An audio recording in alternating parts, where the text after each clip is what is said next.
ত্বামগ্নিবর্ণাং তপসা জ্বলন্তিং বৈরোচনীং কর্মফলেষু জুष्ट्वां দুর্গাং দেবীং শরণমহং প্রপদ্যে সুতরসিদ্ধ্যৌত্তরসে নমঃ। তাই দুর্গা শুধু মূর্তি নয়, দুর্গা শুধু দেবী নয়, দুর্গা একটা বোধ। হ্যাঁ, এটা কেন? মানে সমস্ত পুজোর ক্ষেত্রে পুজো এবং দুর্গা পুজোর ক্ষেত্রে সেটা মহাপুজো কেন? আমাদের যা কিছু শুভকর্ম তাকে যদি একত্রিত করা যায়, তা যে মূর্তি ধারণ করে সেই মূর্তি হচ্ছে দুর্গা। যেই দয় দীর্ঘ গয়রে পাওয়ার লিখে দিলাম, লিখে খুব করে উচ্চারণ করলাম, তখন যত দুর্গতি ছিল সব আমার ঘরে ঢুকে গেল। আমাদের দুর্গা কেবল শাস্ত্রাচারে নিবদ্ধ কোনো পরব্রহ্ম মহিষী নয়, আমাদের দুর্গা আমাদের ঘরের মেয়ে, আমাদের উমা।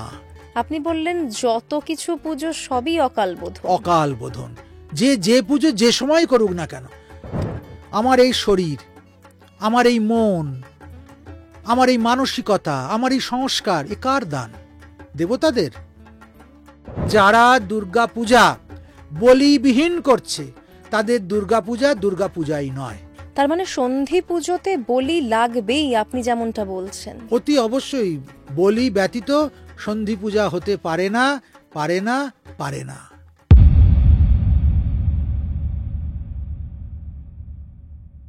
সঙ্গে সঙ্গীতায় আপনাদের সঙ্গে আমি সঙ্গীতা। শুরু হয়ে গেল দুর্গাপুজো, আজ পঞ্চমী। আজ কিন্তু আমরা কথা বলেছি দুর্গাপুজো নিয়েই। আমাদের সঙ্গে রয়েছেন মহামণ্ডলেশ্বর স্বামী পরমাত্মানন্দজি মহারাজ। দুর্গাপুজো নিয়ে এত ডিটেলে আলোচনা আমি তো আগে শুনিনি। আপনারাই শুনে বলুন, আগে শুনেছেন কিনা এমন আলোচনা।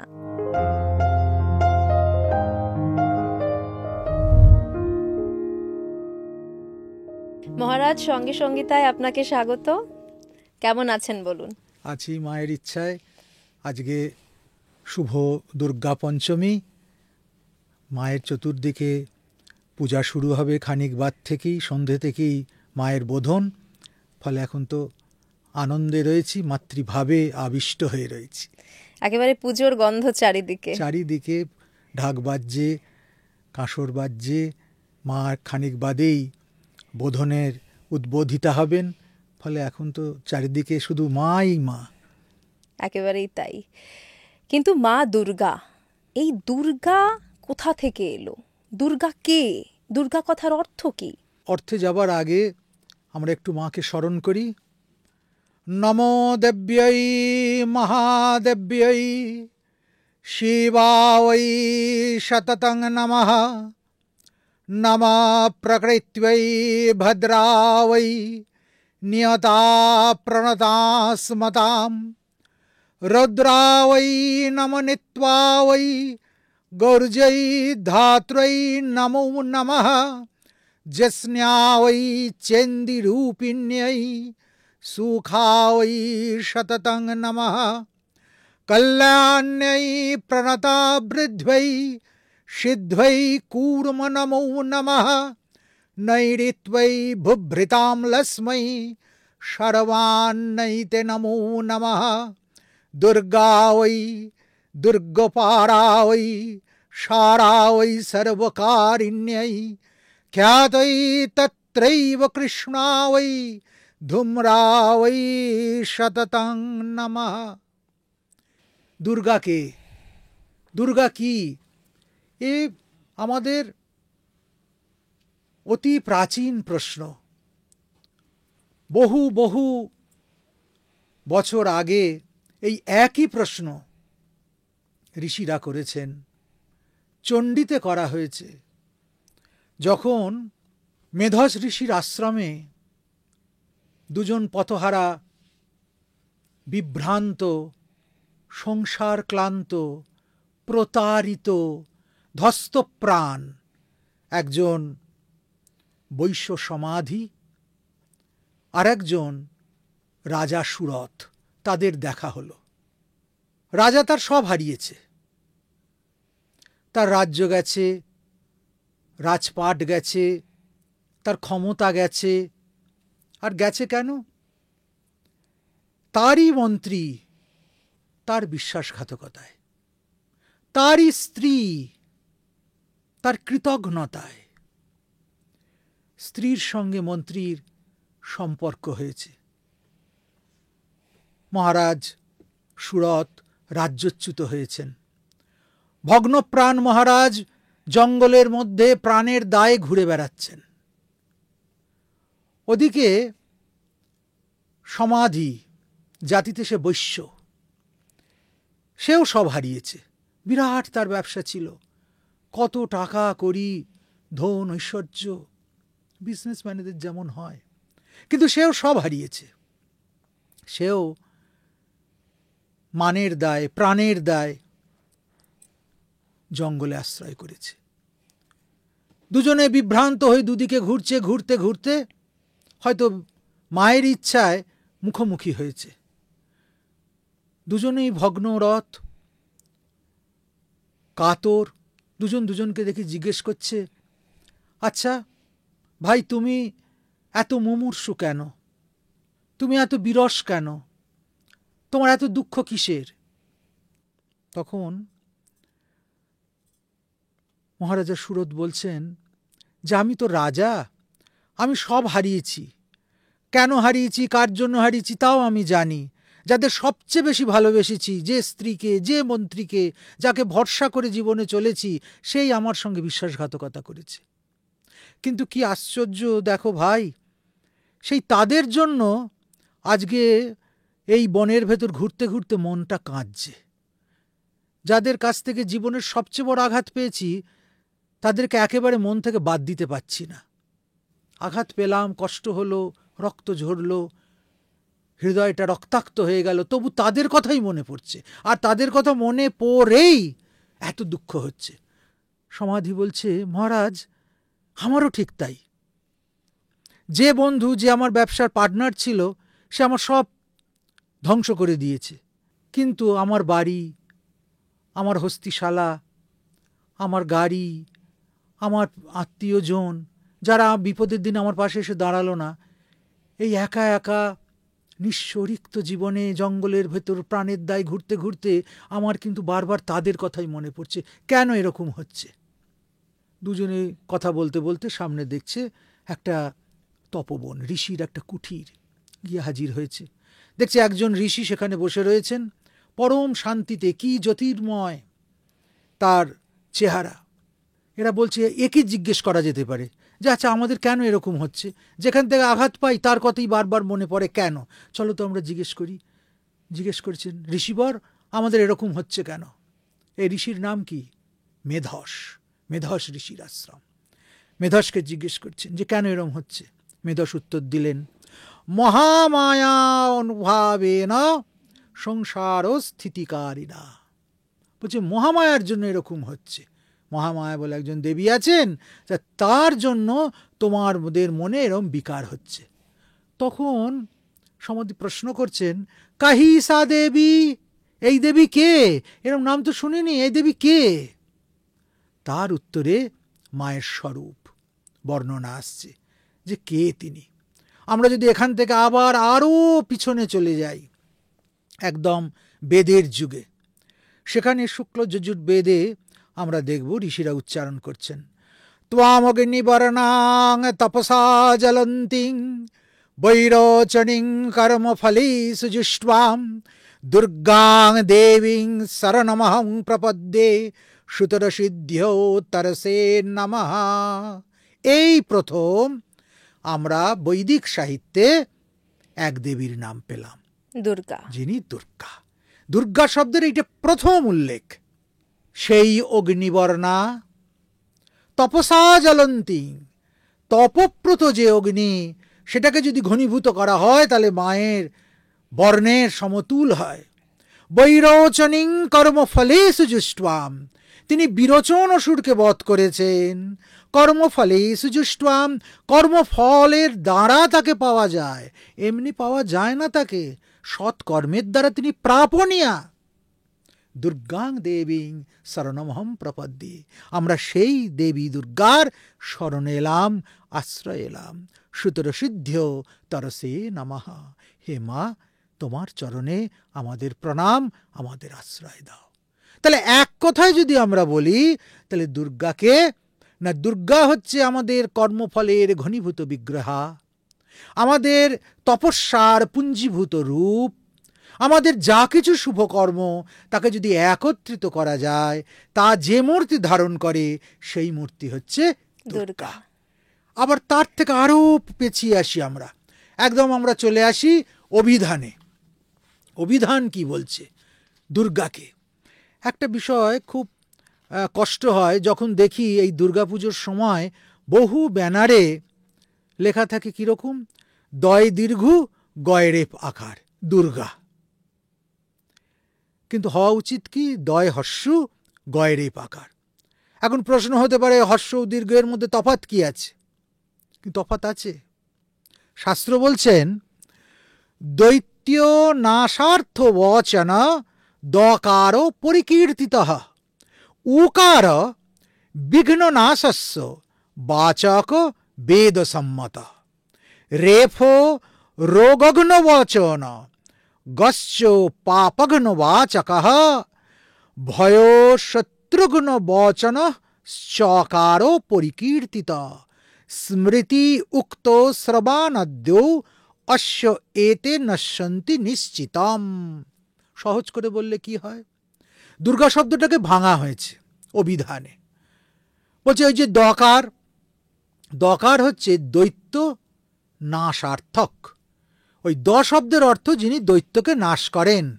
দুর্গা দুর্গম অসুরকে বধ করেছিলেন এবং বহু অসুরকে বধ করেছেন।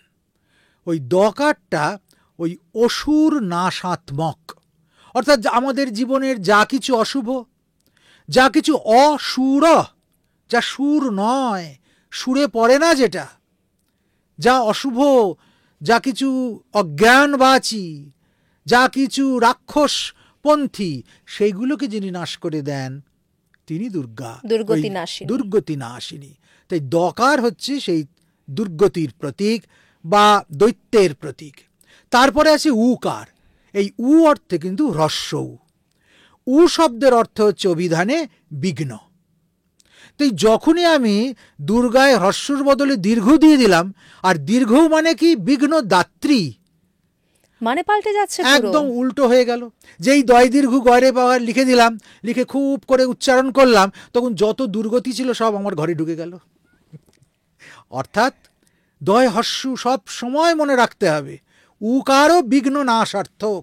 বিঘ্ন দূর করতে গেলে হ্রস্ব উকার দিতে হবে। তারপর কি আছে রেফ, যেটা গয়ের মাথায় আছে। রেফ ও রোগ নশ্চ, রোগ ঘ্ন করে। ঘ্ন শব্দের অর্থ হত্যা। এই যে এত রোগ ব্যাধি, মানুষের সবচেয়ে বড় কষ্ট হচ্ছে রোগের কষ্ট।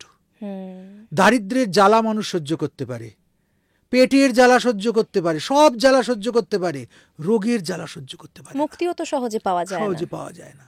সেই জন্য রেপ হচ্ছে সেই রোগ নাশক, তার প্রতীক। তারপরে আসছে কি গকার। গয়ের ওপরই তো রেপটা আছে। ওই গকার কিসের প্রতীক? পাপের প্রতীক। গয়ের পর আসছে কি আকার, দুর্গা আকার আসছে। এই আকারটা কিসের প্রতীক? এটা দুটো জিনিসের প্রতীক। অ আ মানে হ্রস্ব অ দীর্ঘ আ, স্বরবর্ণের প্রথম দুটো বর্ণ দুর্গায় লাগানো হচ্ছে দীর্ঘ আ, দ্বিতীয় বর্ণটি। এই দ্বিতীয় বর্ণটি ভয় এবং শত্রুবাচক, তাকে ঘ্ন করবে, অর্থাৎ তাকে হত্যা করবে, যা আমাদের ভয় দূর করে, যা আমাদের শত্রুতা দূর করে। তাহলে সমস্ত মিলিয়ে কি দাঁড়ালো? দুর্গা মানে কি? দুর্গা মানে যিনি অশুভকে নাশ করেন, যিনি বিঘ্ন বিনাশ করেন, যিনি রোগ দূর করেন, যিনি পাপের অন্ত করেন, যিনি নির্ভয় করেন এবং যিনি শত্রু থেকে মুক্ত করে দেন। তাহলে এরপর কি আর দুর্গায় দীর্ঘকাল লাগানো উচিত? একেবারেই উচিত না। এবং আরো একটা বড় কথা, তার মানে দুর্গার পুজো করলে সবকিছু পাওয়া যেতে পারে একসঙ্গে। ত্বাম অগ্নিবর্ণাং তপসা জ্বলন্তি। আমি তপস্যা করব কি শুধু একটা কারণে? আমার সমস্ত শুভটা সেখান থেকে হবে। তাই জন্য শাস্ত্র বলল দুঃখেন গম্যতে প্রাপ্যতে ইতি দুর্গা। অর্থাৎ যা দুঃখেন, শুধু দুঃখ নয়, এটা ছোটখাটো দুঃখ নয়, যা গভীর দুঃখ থেকে আমাদেরকে ত্রাণ করে, বা গভীর দুঃখের পথে হাঁটতে হাঁটতে শেষ পর্যন্ত যে সুখের সাগরে গিয়ে আমরা পড়ি, যে সুখের তটে গিয়ে আমাদের উত্তরণ হয়, তিনি হচ্ছেন দুর্গা। তাই দুর্গা শুধু মূর্তি নয়, দুর্গা শুধু দেবী নয়, দুর্গা একটা বোধ। আত্মবোধই হচ্ছে ঋষিদের ভাষায় দুর্গা। তাই দুর্গা মূর্তি আত্মমূর্তি। নিজেকেই যদি আমি চেতনায় প্রতিবিম্বিত করে দেখতে পাই, তাহলে যে রূপ হয় সেটি হচ্ছে দুর্গা রূপ। তার মানে সেই রূপ আমার মনের মতো হতে পারে। হ্যাঁ, মনের মতো হতে পারে নিশ্চয়ই, কিন্তু তার একটা শাস্ত্রীয় চেহারা রয়েছে, তার একটা শাস্ত্রীয় পরম্পরা রয়েছে। ঋষিরা যেভাবে দেখেছেন দেবীকে, কাত্যায়ন আশ্রমে যেভাবে সমস্ত দেবতেজ সমূহ মূর্ত্যা হয়ে মা আবির্ভূতা হয়েছিলেন, এবং কখন হয়েছিলেন? যখন দেবতারা সর্বস্ব হারিয়েছে, তাদের দেবতেজ চলে গেছে, তাদের স্বর্গরাজ্য চলে গেছে, তাদের ঐশ্বর্য গেছে, তাদের লক্ষ্মী গেছে, সব গেছে। তারা মর্তে ঘুরে বেড়াচ্ছে, কোথায় যাবে, কি করবে, কিভাবে তারা সব কিছু ফিরে পাবে, এবং প্রাণ ভয় পালাচ্ছে। সুরেরা প্রাণ ভয় পালাচ্ছে কাদের থেকে? অসুরদের থেকে। সেই সময় কাত্যায়ন ঋষির আশ্রমে সমস্ত দেবতাদের সম্মিলিত যে শক্তি, যে তেজপুঞ্জ, তা একটা অপরূপা সুন্দরী কন্যামূর্তি ধারণ করেছে। সেই কন্যামূর্তি যেহেতু কাত্যায়ন ঋষির আশ্রমে ধারণ করল, তাই তার নাম হলো কাত্যায়নী। কাত্যায়নায় বিদ্মহে কন্যা কৌমার্জয়ী ধীমহি তন্নো দুর্গী প্রচোদয়াৎ। মায়ের গায়ত্রীতে বলা হলো কাত্যায়নায় বিদ্মহে, আমি কাত্যায়নকে জানি, কন্যা কৌমার্জয়ী ধীমহি, সেই অপরূপ কন্যা কুমারী মূর্তিকে আমি ধ্যান করি, তন্ন দুর্গী প্রচোদয়াৎ, আমার অন্তরে তিনি প্রচোদনা দিন, তিনি জাগ্রত হয়ে উঠুন সেই দুর্গী মূর্তিতে।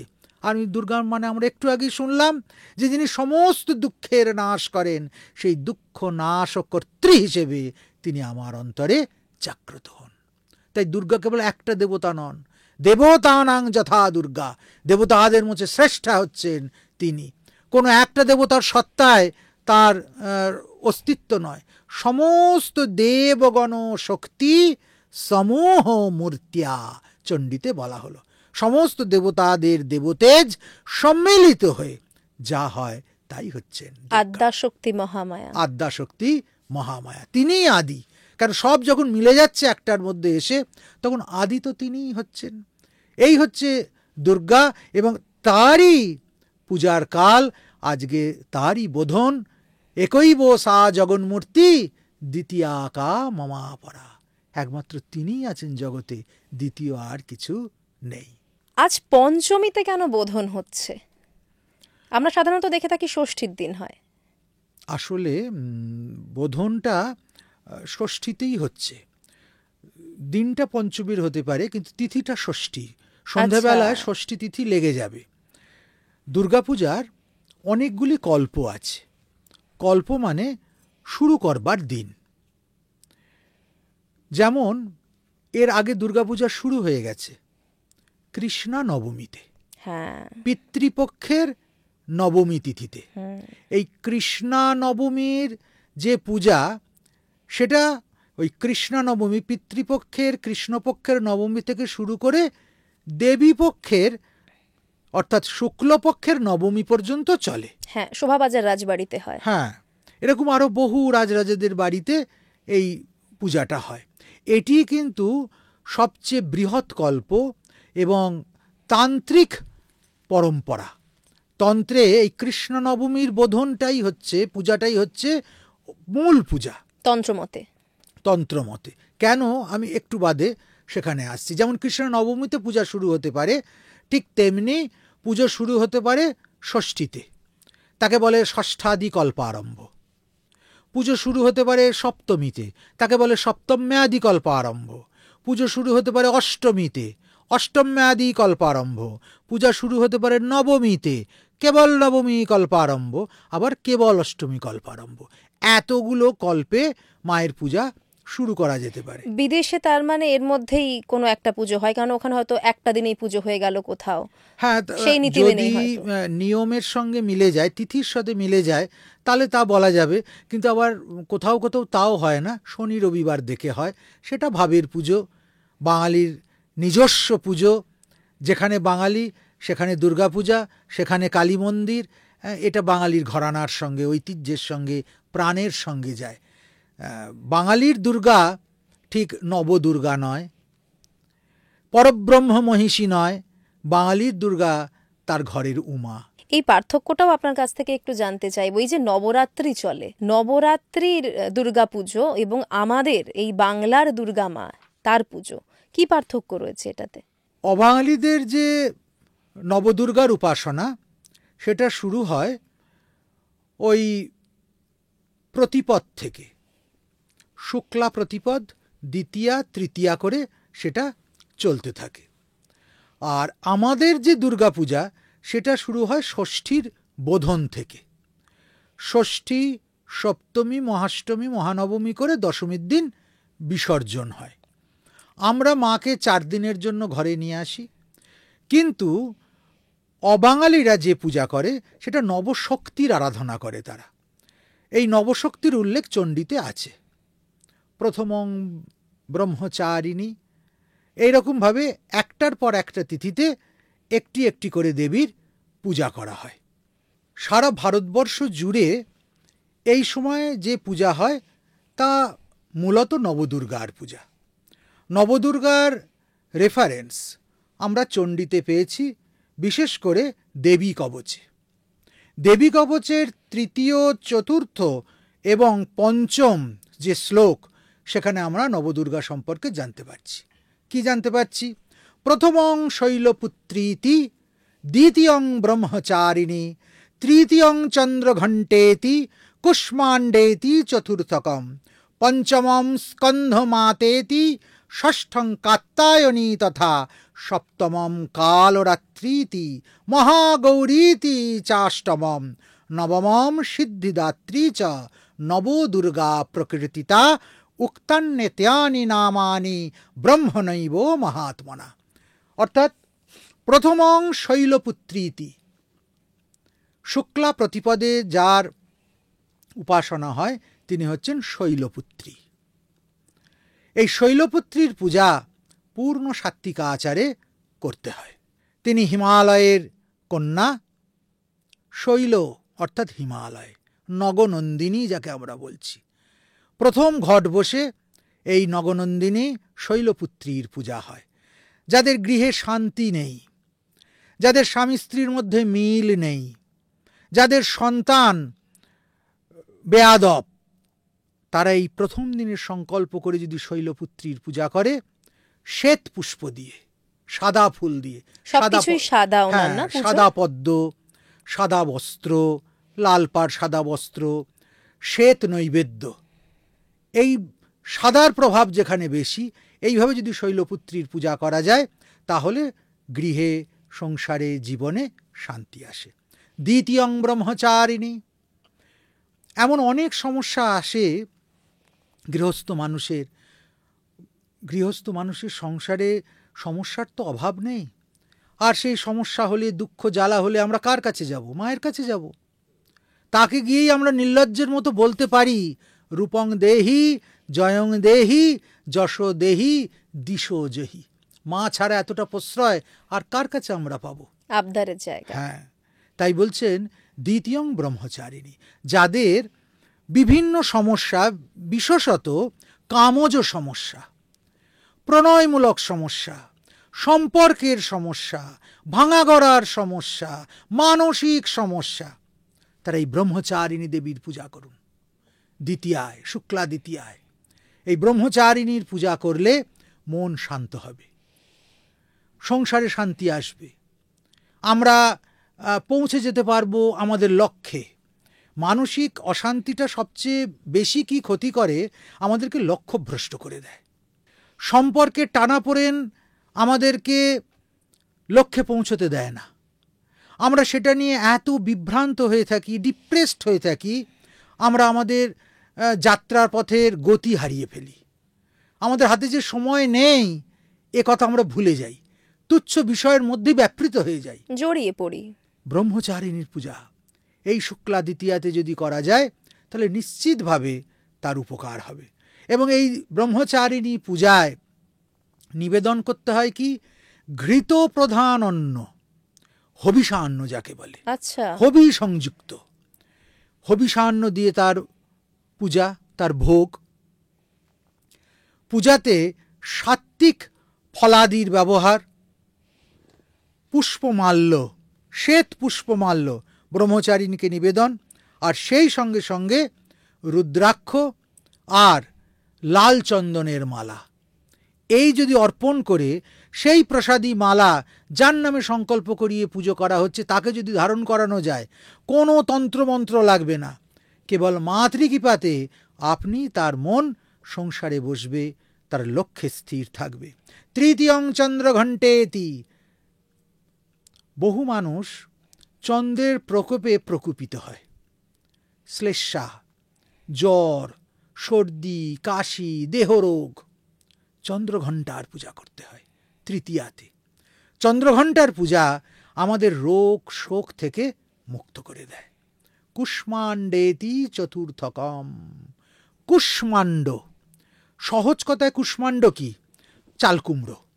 বলে ভাই চালকুমড়োর অধিষ্ঠাত্রী দেবী, তাকে পুজো করি কি হবে, আমি তো চালকুমড়ো খেতে ভালোবাসি না। কিন্তু চালকুমড়ো এমন কুমড়ো যেটা চালের ওপর হচ্ছে, কুষ্মাণ্ড, কুহ অণ্ড, যে এই যে ব্রহ্মাণ্ড, একদিকে ব্রহ্মাণ্ড একদিকে কুষ্মাণ্ড।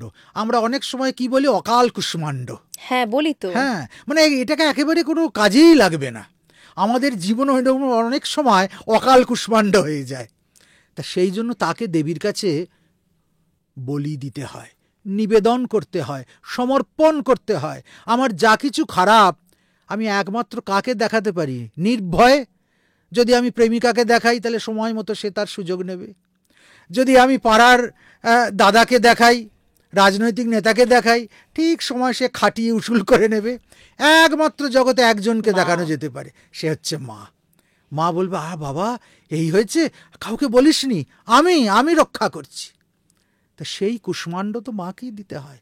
সেই কুষ্মাণ্ডের অধিষ্ঠাত্রী দেবী কুষ্মাণ্ডা, আমাদের যত কিছু খারাপ তিনি তাকে গ্রহণ করেন, বিনিময় কি দেন, যা কিছু ভালো তাই, শূন্য করে দেন না। যতটা আমরা তাকে দিয়ে আসলাম গরল, ততটাই অমৃত তিনি ফেরত দিয়ে দেন। চাই চতুর্থকম কুষ্মাণ্ডেতি চতুর্থকম, চতুর্থীতে কুষ্মাণ্ডা দেবীর পূজা। পঞ্চমম স্কন্দমাতেতি, আমরা কত চিকিৎসা করছি, কত ডাক্তারের কাছে দৌড়ে বেড়াচ্ছি, কত কাণ্ড করছি, কিসের জন্য, বন্ধাত্ম। এটা এখন আধুনিক জীবনের একটা জ্বলন্ত সমস্যা। কি স্ত্রী কি পুরুষ উভয়ের শিকার হচ্ছে। পুরুষেরাও গর্ভাধান করতে পারছে না, স্ত্রীরাও গর্ভবতী হতে পারছে না। আমরা নানান রকম ওষুধের ব্যবহার করছি, চিকিৎসার শরণাপন্ন হচ্ছি। এগুলোর সঙ্গে সঙ্গে আমরা যদি দেবী স্কন্দমাতার পূজা করি, যিনি স্কন্দকে কোলে নিয়ে রয়েছেন, কার্তিকেয় জননী, সেই স্কন্দমাতার আবির্ভাব হয় কিসে, এই পঞ্চমীতে। তাহলে নিশ্চিতভাবে সংসারের সুখ হবে, মনস্কামনা সিদ্ধি হবে। সবচেয়ে বড় কথা, সুসন্তানের আমরা জনক জননী হতে পারবো। সুসন্তানের, ওই কতগুলো অকাল কুষ্মাণ্ড জন্ম দেওয়া নয়, কার্তিকের মতো দেব সেনাপতি আসবে, যে নিজেকে রক্ষা করবে, দেবতা কুলকে রক্ষা করবে, নিজেও যেমন প্রতিষ্ঠিত হবে, তার জন্য দেশ রাষ্ট্র গর্বিত হবে। তাই বললাম পঞ্চমম স্কন্দমাতেতি, স্কন্দের মাতা আমাদের মা। ষষ্ঠীতে আসছে কে, ষষ্ঠং কাত্যায়নী তথা, ষষ্ঠীতে দেবী কাত্যায়নী, নতুন চেতনার জাগরণ। সমস্ত চেতনাগুলোকে একত্রিত করে দিয়ে মা বিদ্ভূতা হলেন ষষ্ঠীর দিন কাত্যায়নী রূপে। কাত্যায়নীর পূজা কি দিয়ে, কাত্যায়নীর পূজা হবে রক্তপুষ্প দিয়ে, রক্তপদ্ম দিয়ে, যা কিছু লাল রঙের তাই দিয়ে। কেন, লাল হচ্ছে রজগুণের প্রতীক, আর রজ থেকেই জগতের বিস্তার, কর্মের বিস্তার, যা কিছু আমরা করতে চাই, সেই কাত্যায়নীর উপাসনা। এই কাত্যায়নী উপাসনা কে করেছিল? মনে আনতে হবে সেই ব্যাপারটা। গোপিনীরা। তারা যমুনার তীরে বালি দিয়ে একটি দেবী মূর্তি গড়লেন। সেই মূর্তিটি মা কাত্যায়নীর। 1 মাস অবিশ্বাসী হয়ে থেকে তার কাছে তারা প্রার্থনা করলেন। কি প্রার্থনা? কাত্যায়নী মহামায়ে মহাযোগিন্যধীশ্বরী নন্দগোপ সুতং দেহি পতিং মে কুরুতে নমঃ। হে মা কাত্যায়নী, তুমি নন্দগোপের ছেলেকে আমাদের পতি করে দাও। আমরা এত রকম করলাম, তবু তো তার মন পেলাম না। তা তোমার কৃপায় আমরা যেন তাকে পাই। 1 রাতের জন্য হলেও তাকে আমাদের পতি করে দাও। এই যে যিনি বিশ্বপতি, তাকে আমার প্রাণপতি করে দেওয়া, এ একমাত্র কাত্যায়নী পারে, একমাত্র যোগমায়া পারে। তিনি কৃপা করলে পুরো জগৎটাই বদলে যেতে পারে। তার কৃপাতে সব হয়েছে। মা আশীর্বাদ করেছিলেন এবং সেই আশীর্বাদের ফল ফলল। নন্দগোপের ওই ছেঁড়া শেষে বলল যে হ্যাঁ, 1 রাতের জন্য আমি তোমাদের পতি হব। তো তোমরা সব গৃহবধূ, তোমাদের লজ্জা করে না পরপুরুষ ভোজ দে? তখন গোপিনীরা কি উত্তর দিয়েছিল? যে বাঁশি বাজানোর সময় তোমার লজ্জা করে না? তুমি যে আমাদেরকে টেনে নিয়ে আসলে, আর এখন তোমার ধর্মজ্ঞান একদম টনটনিয়ে উঠেছে। এতক্ষণ ধর্মজ্ঞান ছিল না, তো এনেছো যখন, তখন আমাদের প্রার্থনার মতো বর দিতেই হবে। তা সেই গোবিন্দ কৃপা, সেই পরম পুরুষকে পাওয়ার কৃপা, পরমাত্মাকে পাওয়ার কৃপা, অমৃতত্বকে লাভ করবার কৃপা যিনি করে দিতে পারেন, তিনি অমৃতেশ্বরী, পরমা প্রকৃতি, পরাশক্তি রূপিণী, জগতের শ্রেষ্ঠ শক্তির আধার, একদম শ্রেষ্ঠ, শ্রেষ্ঠের পর আর কোনো শক্তি নেই। তিনি হচ্ছেন মা কাত্যায়নী। ষষ্ঠীতে তার জাগরণ, সপ্তমীতে কালরাত্রি ইতি। কালরাত্রির চেহারাটা ভয়ঙ্কর। আরে তুমি তো পেয়ে গেলে জিনিসটা, পেয়ে গেলেই কিছু হয় না, অনেক অনেক কিছু পেয়ে যায়, ধরে রাখতে, তারপর তাণ্ডব শুরু করে। তখন বুঝতে পারা যায় যে কার হৃদয়ে মমতা আছে, কার হৃদয়ে মমতা নেই। তা পেয়ে যাবার পর তাকে রক্ষা করতে হয়। তাই গীতায় বলেছেন যোগক্ষেমম বহাম্যহম। শুধু যোগ করলেই কিছু হয় না। অনেক দিন চর্চা করেছি, অনেক কষ্ট করেছি, লাখ ফেভার করেছে, যোগ হয়ে গেছে, আমি পেয়ে গেছি সেটা। আরে পেয়ে গেলে কি হবে? তুমি রক্ষা করতে পারছো কি না? এখনই আমি যদি এখানে 10 কোটি টাকা পাই, আমি এইখান থেকে আশ্রম অবধি নিয়ে যেতে পারবো না ঝুড়িতে করে, মাঝ রাস্তাতে সব লুটপাট হয়ে যাবে। তাহলে সেইটাকে রক্ষা করার জন্য আমাকে একদল পুলিশ সঙ্গে করে নিয়ে যেতে হবে। ওরা হচ্ছে স্কেম, রক্ষা করা। যতটুকু পেলাম, অ্যাচিভ করলাম, তাকে ধরে রাখা। সেটা করেন কে? কালরাত্রি। তিনি ওই ভয়ঙ্কর মূর্তিতে এসে সাধকের যা কিছু আপদ তাকে দূর করে দেন, আর যা কিছু সে লাভ করেছে সাধন সম্পদ, তাকে তিনি রক্ষা করেন। সেই জন্য সপ্তমের রাত্রি হচ্ছে কালরাত্রির উপাসনা। এই রাত্রিতে যেন আমরা কিছু না হারিয়ে ফেলি, যা পেয়েছি তা যেন আমরা রক্ষা করতে পারি। এই জন্য যারা ব্যবসাদার, যারা রাজনৈতিকভাবে ক্ষমতা পেতে চায়, সমাজে সংসারে প্রতিষ্ঠা পেতে চায়, তাদের জন্য শাস্ত্র বিধান দিয়েছে কালরাত্রির উপাসনা। যে তোমরা যদি কালরাত্রিকে সন্তুষ্ট করতে পারো, তাহলে তোমরা যেমন লক্ষ্যে পৌঁছতে পারবে, ঠিক তেমনি লক্ষ্যে পৌঁছবার পর সেখানে তোমরা অটল হয়ে থাকতে পারবে। কেউ কোনো ক্ষতি করতে পারবে না। মা নিজে তোমাদেরকে রক্ষা করবেন। আর তারপরেই আসছেন কে? মহাগৌরীতি চাষ্টমম। একদম প্রসন্ন, শান্ত, অপূর্ব দেবী মূর্তি মা মহাগৌরী। তার পাশে কে বসে রয়েছেন? বাবা ভোলানাথ। একদিকে বৃষ উঁকি মারছে, আর একদিকে সিংহ উঁকি মারছে। এই দুটো বিপরীত ধর্মিতার মধ্যে জগতের আদি পিতা এবং আদি মাতা, জগত জননী, জগত জনক বিহার করছেন। এই যে পূর্ণায়ত জীবন, প্রশান্ত জীবন, পরিপূর্ণতা, তার রূপ, তার প্রতীক হচ্ছে মহাগৌরী। এই জন্য মহাগৌরীর উপাসনার তিথি হচ্ছে মহাষ্টমী। এতক্ষণ পর্যন্ত আমরা মহা শব্দটি বলিনি, এই প্রথম বললাম মহাষ্টমী। এই জীবন পূর্ণতা পেল, পূর্ণতায় এসে সে উপনীত হলো, শিব দুর্গার একসঙ্গে আমাদের দর্শন হলো। কালিদাস বলেছেন, জগতৌ পিতরৌ বন্দে পার্বতী পরমেশ্বরৌ বাগার্থ বিব সম্পৃক্তৌ বাগার্থ প্রতিপত্তয়ে। পূর্ণতা আসে কখন? বাক্য যদি হয় তার অর্থও হতে হবে। একটা ঠিক ঠিক সেন্টেন্স হলে সেটা তো তার একটা মিনিং থাকবে। মিনিংলেস সেন্টেন্সই নয়, সেটা আবোল তাবোল একটা ফাজলামি, প্রলাপ।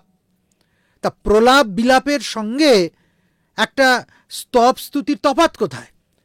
ওটা অর্থহীন, এটা অর্থবান। ঠিক সেই রকম যেমন বাক্য আর তার অর্থ পরস্পর সংযুক্ত, শিব এবং শিবানী সদা সংযুক্ত।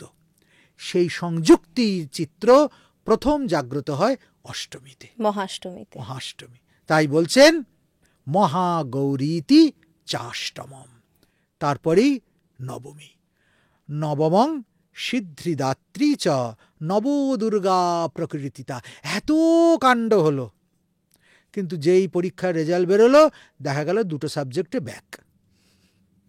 সারা বছর কত জায়গায় নিয়ে গেল মা বাবা, এই কোচিনে সেই কোচিনে, হ্যাঁ, এই টেস্ট ওই টেস্ট, এই মক সেই ফক করে গিয়ে শেষকালে যখন রেজাল্ট বেরোলো তখন ছেলে ফক্কা হয়ে বাড়ি চলে এলো। তার মানে মূল ব্যাপারটা কি? মূল ব্যাপার হচ্ছে পাশ করতে হবে, সিদ্ধি পেতে হবে। সে কি ছাত্র জীবনেই হোক আর কি ব্যক্তি জীবনেই হোক, সেই সিদ্ধি মূর্তি নিয়ে মা আবির্ভূতা হন নবমীতে।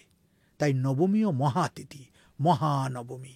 আমাদের লক্ষ্য, আমাদের কষ্ট, আমাদের সাধনা, আমাদের প্রয়াস, আমাদের যাত্রা কিসের দিকে? সিদ্ধির দিকে। এই জন্য নবমীর দিন যে দেবীর পূজা তিনি সিদ্ধিদাত্রী। সেই জন্য এই দিনকে হবন, পূর্ণাহুতি, সব কিছুর পূর্ণত্ব, কন্যা ভোজন।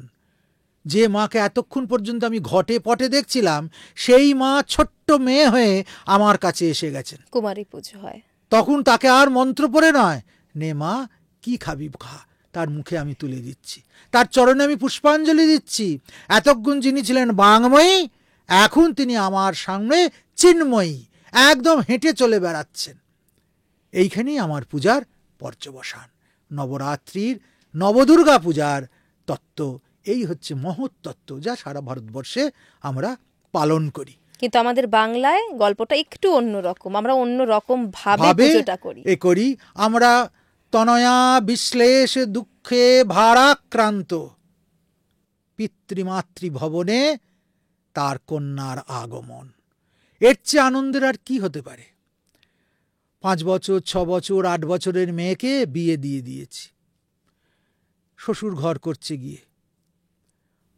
স্বামীর বয়স, জামাইয়ের বয়স, সে আর কহতব্য নয়, কুলীন হলেই হলো। তাই তো ছিল। হ্যাঁ, সেইখানে দিয়ে মায়ের প্রাণ কি সহজে বাধা মানে? বাবা হয়তো মুখে কিছু প্রকাশ করে না, কিন্তু সারা বছর সে চেয়ে থাকে মেয়েটাকে কবে নিয়ে আসবে 2 দিনের জন্য তার ঘরে, আবার একটু ভালো করে খাওয়াবে, পড়াবে, কাছে রাখবে, সোহাগ করবে।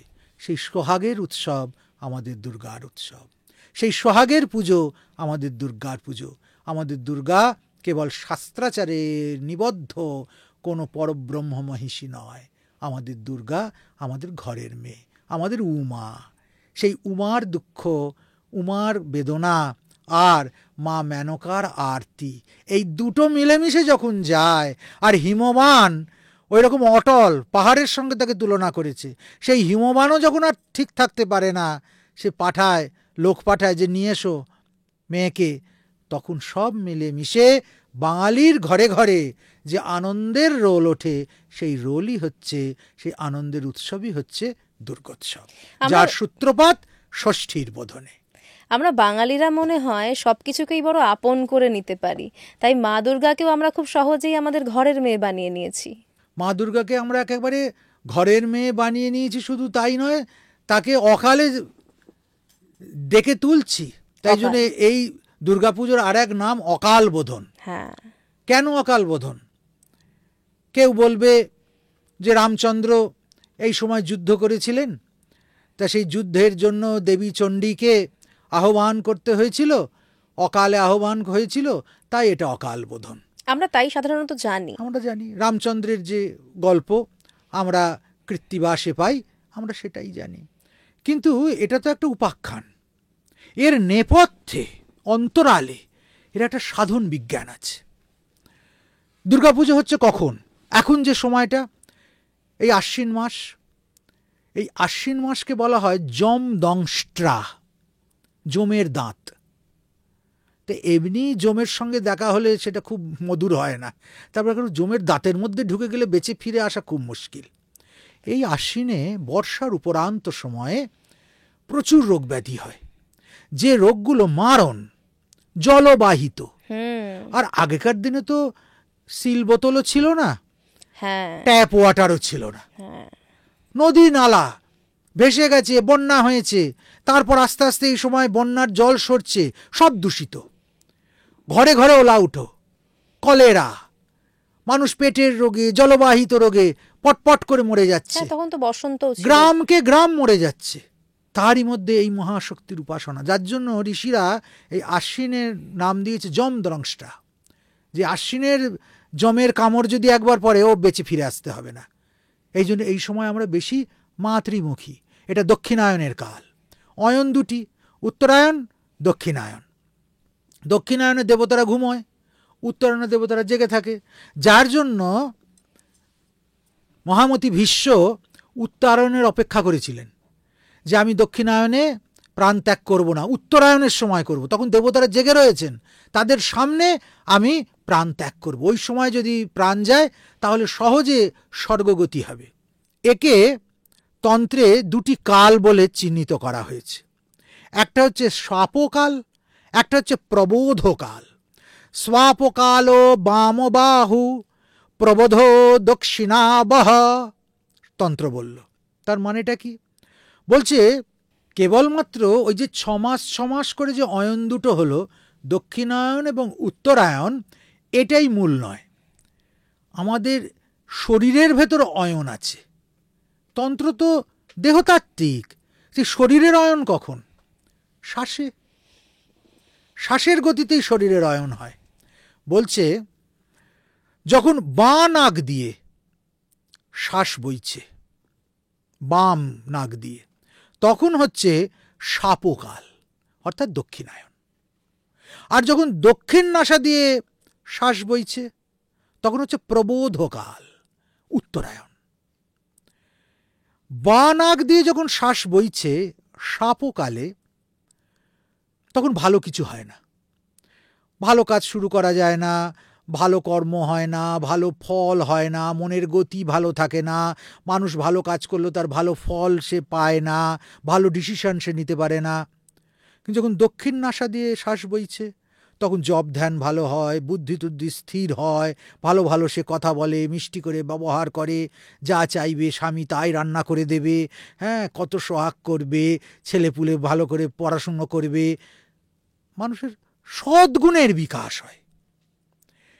ঋষিরা দেখলেন যে এই যে দুটো শ্বাসের ডিফারেন্স হচ্ছে, তাহলে বাঁ নাকের শ্বাসকে যদি ডান নাকে নিয়ে আসা যায়, শ্বাসের গতি যদি ঘুরিয়ে দেওয়া যায়, কিভাবে সেটা? সেটাই হচ্ছে সাধনা, সেটাই হচ্ছে শ্বাস বিজ্ঞান, সেটাই হচ্ছে কুণ্ডলিনী জাগরণ। যার কুণ্ডলিনী নিদ্রিত তার সব কিছু বাঁ নাক দিয়ে হবে, তার বাঁ নাক দিয়ে শ্বাস চলাফেরা করবে, সে সব কিছু বাম। তার কুণ্ডলিনী যেই যত জাগ্রত থাকবে তত দক্ষিণ নাকে অর্থাৎ প্রবোধকাল তার জীবনে আসবে। যখন যা বলবে সেটা মিষ্ট, তার সঙ্গ মিষ্ট, তার বুদ্ধিটা শুভকারী, তার প্রভাবটা জগতের জন্য কল্যাণকারী। তার সাধক সাধনা করে কিসের জন্য? শুধু নিজের কল্যাণের জন্য নয়, জগৎ কল্যাণের জন্য। স্বাপকালকে প্রবোধকাল এসে রূপান্তরিত করে দেবার জন্য সে এটা চেষ্টা করে।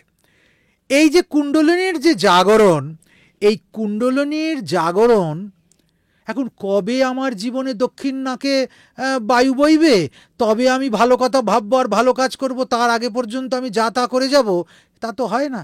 তাই সাধক তপস্যায় বসে, আর তপস্যার দ্বারাই বৈরোচনীকে পাওয়া যায়। আমি বলেছি একদম যে কথা ঋষিরা প্রথম বলেছিলেন, তপসা জ্বলন্তিং বৈরোচনীং কর্মফলেই সুজুষ্টম। তাহলে আমার কর্ম ভালো করতে হবে, তো তবে তো কর্মফলটা ভালো হবে। তা সেই ভালো কর্মই হচ্ছে সাধন কর্ম, ভালো কর্মই হচ্ছে মাতৃকর্ম। তা সেই ভালো কর্ম করতে যখন সে শুরু করে, সেটা সাধারণত অকালেই হয়। যখন ডান নাক দিয়ে আমার বইছেই বায়ু, যখন আমি সাধনায় সিদ্ধ হয়ে গেছি, তখন নতুন করে সাধনা শুরু করার তো কোনো প্রয়োজন নেই। আমি তো সিদ্ধ, আমি তো পরীক্ষা পাস করে গেছি, কন্ট্রোল চলে এসেছে সবকিছু। হ্যাঁ, তখন তার নতুন করে ফর্ম ফিল আপের দরকার নেই।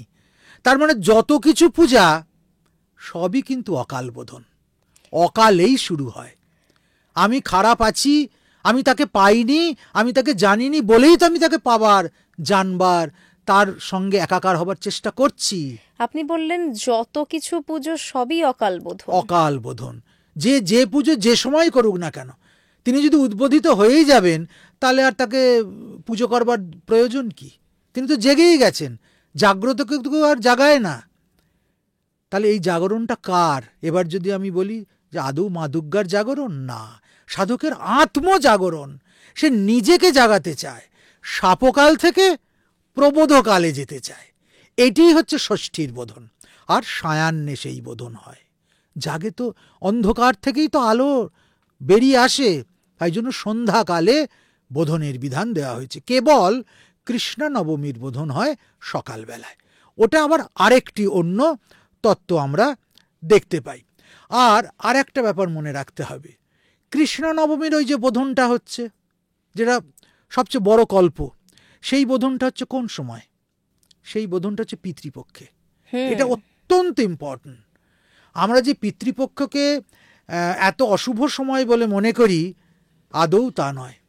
পিতৃপক্ষ হচ্ছে অতি পবিত্র কাল। পক্ষ মানে 15 দিন। পিতৃপক্ষের এই 15 দিন একদম তন্নিষ্ঠ সাধনার সময়, পিতৃপুরুষদের জাগরণের সময়। আমার এই শরীর, আমার এই মন, আমার এই মানসিকতা, আমার এই সংস্কার, এ কার দান? দেবতাদের? পূর্বপুরুষ, পিতৃপুরুষদের দান। পিতৃকুল, মাতৃকুল, সব দুটো নিয়ে আমার পিতৃপুরুষ তারা। কেননা শ্রাদ্ধে পিতামহের সঙ্গে সঙ্গে মাতামহেরও ব্যবস্থা থাকে, অন্ন জলের, সমস্ত কিছুর। এই দুটো বংশ একত্রিত করে আমার এই দেহ তৈরি করেছে, আমার মন তৈরি করেছে, মানসিকতা তৈরি করেছে, সংস্কার তৈরি করেছে। তাই সাধনকালে যদি তাদের প্রসন্ন দৃষ্টি আমার প্রতি থাকে, তাহলে সহজে আমি সমস্ত দুর্বলতা, সমস্ত আসুরি প্রবৃত্তিকে জয় করতে পারি। আর আমরা আজকে ঐতিহ্য সচেতন হয়ে গেছি, পিতৃপুরুষ, পিতার বংশ, মাতার বংশ, এগুলো সম্পর্কে উদাসীন হয়ে গেছি। সেই জন্য আমাদের এত কষ্ট, এত দুর্গতি। একটা বিষয় আমি জানতে চাইব মহারাজ, এই যে পিতৃদোষ বলে যেটাকে, সেই দোষ কাটানোর কি এটাই সেরা সময়? পিতৃপক্ষে পিতৃদোষ কাটানোর জন্য খুব প্রশস্ত কাল। এবং এই সময় যদি পিতৃপুরুষরা আমাদের প্রতি সন্তুষ্ট হন, কিসের দ্বারা? তর্পণের দ্বারা, শ্রাদ্ধের দ্বারা। এদিন প্রতিদিন শ্রাদ্ধের ব্যবস্থা আছে। শ্রাদ্ধ মানে কতগুলো চাল কলা একটা ব্রাহ্মণকে ডেকে মন্ত্র পড়ে দেওয়া নয়। শ্রদ্ধয়া দেয়মিতি শ্রাদ্ধ, শ্রদ্ধার সঙ্গে তাকে স্মরণ করা, যে তোমরা ছিলে বলে আজকে আমি এই জায়গায় বসে থাকতে পারছি, আমি দুটো কথা বলতে পারছি, আমি এই জগৎকে ভোগ করতে পারছি। তোমরা ছিলে বলে, তোমরা আমাকে তৈরি করেছো বলে। তাই তো আমি তোমাদেরকে ভুলিনি, আমি তোমাদেরকে ভুলতে পারি না। এই দিনে তোমরা আমার সঙ্গে থাকো, তোমরা আমাকে এগিয়ে দাও। আর তর্পণের যে জল, তিলাঞ্জলি, সেটা কিসের জন্য? তৃপ্ধাতুর উত্তর, অনট প্রত্যয় করে তর্পণ, যা তৃপ্তি দেবে। তোমাদের আর কি দিয়ে তৃপ্তি দেব? তোমাদের জল দিচ্ছি, তিল দিচ্ছি, বিষ্ণুর রোমের দ্বারা সমুদ্ভূত হয়েছে যে তিল, তাই তোমাদেরকে আমি অর্পণ করছি। সেগুলো নিয়ে আমার চলার পথ তোমরা মসৃণ করো, আমার জীবনের লক্ষ্য আমি যাতে পৌঁছতে পারি, এই জীবন যাতে সার্থক হতে পারে, তার চেষ্টা করো। এই জন্য কৃষ্ণা নবমীর যে কল্প, সেই কল্প অত্যন্ত মহত্বপূর্ণ কল্প। এই কল্প থেকেই দুর্গোৎসবের সূচনা। অর্থাৎ পিতৃপুরুষদের দ্বারা আশীর্বাদ নিয়ে আমি মহাশক্তির জাগরণে ব্রতী হচ্ছি, যাতে আমার শাপকাল প্রবোধকালে রূপান্তরিত হয়ে যেতে পারে। এটাই হচ্ছে বোধনের মূল কথা। মা দুর্গাকে বোধন করবার ক্ষমতা আমার নেই। মা নিত্য জাগ্রতা, তাকে কে জাগাবে? জাগবে তো আমার নিজের সত্তা। রাবণের বধের জন্য, রামের অনুগ্রহের জন্য হে মা তুমি অবতীর্ণ হয়েছিলে, তাহলে আজকে আমার কল্যাণের জন্য তোমাকে আসতেই হবে, এই আবদার সন্তানের মায়ের কাছে। সেটার বোধনই হচ্ছে দুর্গার বোধন। মহারাজ, আমরা তো এমনি বোধন শব্দটা শুনেছি, কিন্তু সাক্ষী বোধন এই বিষয়টা কি? সাক্ষী বোধন একদম তন্ত্রের গূঢ় একটা পরিভাষা। সাক্ষী বোধন হলো এই যে কৃষ্ণা নবমীর বোধন, এই কৃষ্ণা নবমীর বোধনটাই হচ্ছে কৃষ্ণা নবমী কল্পের যে পূজা, তার যে বোধন, তাকেই বলা হয় সাক্ষী বোধন। সাক্ষী মানে কি? একটা ঘটনা ঘটছে, অনেকে তার সাক্ষ্য হয়ে রয়েছে। এই যে পিতৃপক্ষে দেবী পূজা শুরু হচ্ছে, যতক্ষণ পিতৃপক্ষ চলছে, অর্থাৎ কৃষ্ণা নবমী থেকে শুরু করে মহালয়া পর্যন্ত, এই সময় পিতৃপুরুষেরা এই শক্তি পূজার সাক্ষী হয়ে থাকছেন। কেন? তারা এই সময় মর্তে অবস্থান করছেন, তারা তিলাঞ্জলির দ্বারা পুষ্ট হচ্ছেন, এবং তারা আমার এই দেবী সাধনার সময় সাক্ষ্য দিচ্ছেন। তাদের শক্তিতে আমি প্রথম দেবীকে উদ্বোধিত করবার সামর্থ্য অর্জন করছি। এই জন্য তন্ত্র এই কৃষ্ণা নবমীর কল্পের যে পূজা, তার যে বোধন, তাকে বলেছেন সাক্ষী বোধন। এটা একেবারে তন্ত্র সাধকদের অন্তরের বস্তু, সাধনের বস্তু। সেই বোধনের দ্বারা দেবী জাগ্রত হচ্ছেন। দেবী মানে কুণ্ডলিনী, কিন্তু জাগ্রত যে হচ্ছেন সেটাও বিভিন্ন গতিতে। এই যে আমরা শুনি না যে প্রতি বছরই যে গমনাগমন, হ্যাঁ, মানে আমরা এটার উপর অনেক কিছু ডিপেন্ড করে। 4টে জিনিসে মা আসেন, আবার 4টে জিনিসে মা ফিরে যান। সেগুলো কি? হাতি, ঘোড়া, দোলা, নৌকো। এই 4টের মধ্যেই কোনোটাতে আসেন, কোনোটাতে যান। আসলে ব্যাপারটা কি? বিষয়টা যেমন জ্যোতিষে বলা আছে অমুক অমুক বারে আসলে অমুক অমুক জানে আসবেন, অমুক অমুক জানে যাবেন, এবং তার এই ফল হবে। যেমন দোলায়াং মরকং ভবেত, দোলায় যদি আসেন বা যান তাহলে মরক হবে। গজে যদি আসেন বা যান তাহলে কি হবে? শস্যপূর্ণ বসুন্ধরা হবে। হস্তিতে গজে আর কি আসলে শস্যপূর্ণ বসুন্ধরা যেমন হবে, অশ্ব যদি আসেন তাহলে যুদ্ধ বিগ্রহ হবে, খুব চতুর্দিকে একদম অস্থিরতা দেখা যাবে। নৌকায় যদি আসেন তখন জলে পরিপূর্ণ হবে পৃথিবী, এবং অনেক ঐশ্বর্য মা নিয়ে আসবেন। আর নৌকায় গেলে সব ঐশ্বর্য নিয়ে মা চলে যাবেন। আসলে এগুলো ঠিক এইরকম ঠিক গল্প কথা নয়, এর মধ্যেও লুকিয়ে রয়েছে কুণ্ডলিনীর চতুর্বিধ গতি। যে কুণ্ডলিনী আমাদের মূলাধার চক্রে স্থিত, তাকে ধীরে ধীরে জাগ্রত করে একটা একটা তিথি পেরিয়ে পেরিয়ে নবমীর দিন সহস্রার অবধি পৌঁছে দেওয়া। পূর্ণমদ পূর্ণমিদং পূর্ণাৎ পূর্ণমদুচ্যতে, এই পূর্ণের মন্ত্র যখন পুরোহিত উচ্চারণ করবেন তখন আমার কুণ্ডলিনী পৌঁছে গেছে সহস্রারে। শিব শক্তি সামরস্য হচ্ছে সেখানেই তো শিব পার্বতীর মিলন হচ্ছে। তা সেই অবধি পৌঁছতে গেলে 4 রকমের গতি হয়। কীরকম? বলছে বাইরের পরিবেশে জগতে যেমন গতি হয় তার একটা ছোঁয়া মনের ভেতর পড়ে। এটার প্রমাণ কি? বর্ষা আসলেই মনটা বেশ প্রেমের জন্য পাগল হয়ে ওঠে, আর কাঠফাটা রোদ্দুর দরদর করে ঘামছে, বাসে ঝুলতে ঝুলতে জ্বালছে। তখন যদি কেউ বলে এই পথ যদি না শেষ হয় তবে কেমন হতো তুমি বলো তো, এর কি বলা যায়? বলা যায় না, একেবারেই বলা যায় না বলছে। তার মানে বাইরের পরিবেশ এবং প্রকৃতির সঙ্গে মনের একটা তন্নিষ্ঠ সম্পর্ক আছে। বাইরের প্রকৃতির গতি আর মনের গতি এই দুটো এক তারে বাঁধা।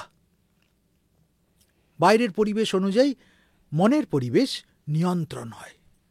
তাই যখন আমরা যদি দেখে নিই জ্যোতিষতত্ত্ব অনুযায়ী যে মা এবার আসছেন দোলায়, কি মা এবার আসছেন অশ্বে, তাহলে সেই গতিটার সঙ্গে আমি যদি সাধনের গতিটাকে মেলাতে পারি, তাহলে শেষ পর্যন্ত পৌঁছে যাওয়াটা আমার পক্ষে অনেক সুবিধেজনক হবে। এই কারণেই মহাশক্তি জাগরণ এবং মহাশক্তিতে পৌঁছনো, এর যে গমনাগমন, তাকে শাস্ত্রকাররা 4টে ভিন্ন ভিন্ন গতিতে ব্যঞ্জিত করেছেন এবং তাকে নির্ধারণ করেছেন। অমুক তিথিতে দেবী আসলে এই জানে আসবেন, অমুক তিথিতে দেবী গেলে এই জানে তিনি যাবেন। পঞ্জিকাতে খুব ভালো করে লেখা এটা থাকে ছবি সহ। এটা একদম সংকেত, ওই ছবিগুলো মূল কথা নয়, ছবি দিয়ে সংকেত দেওয়া হচ্ছে।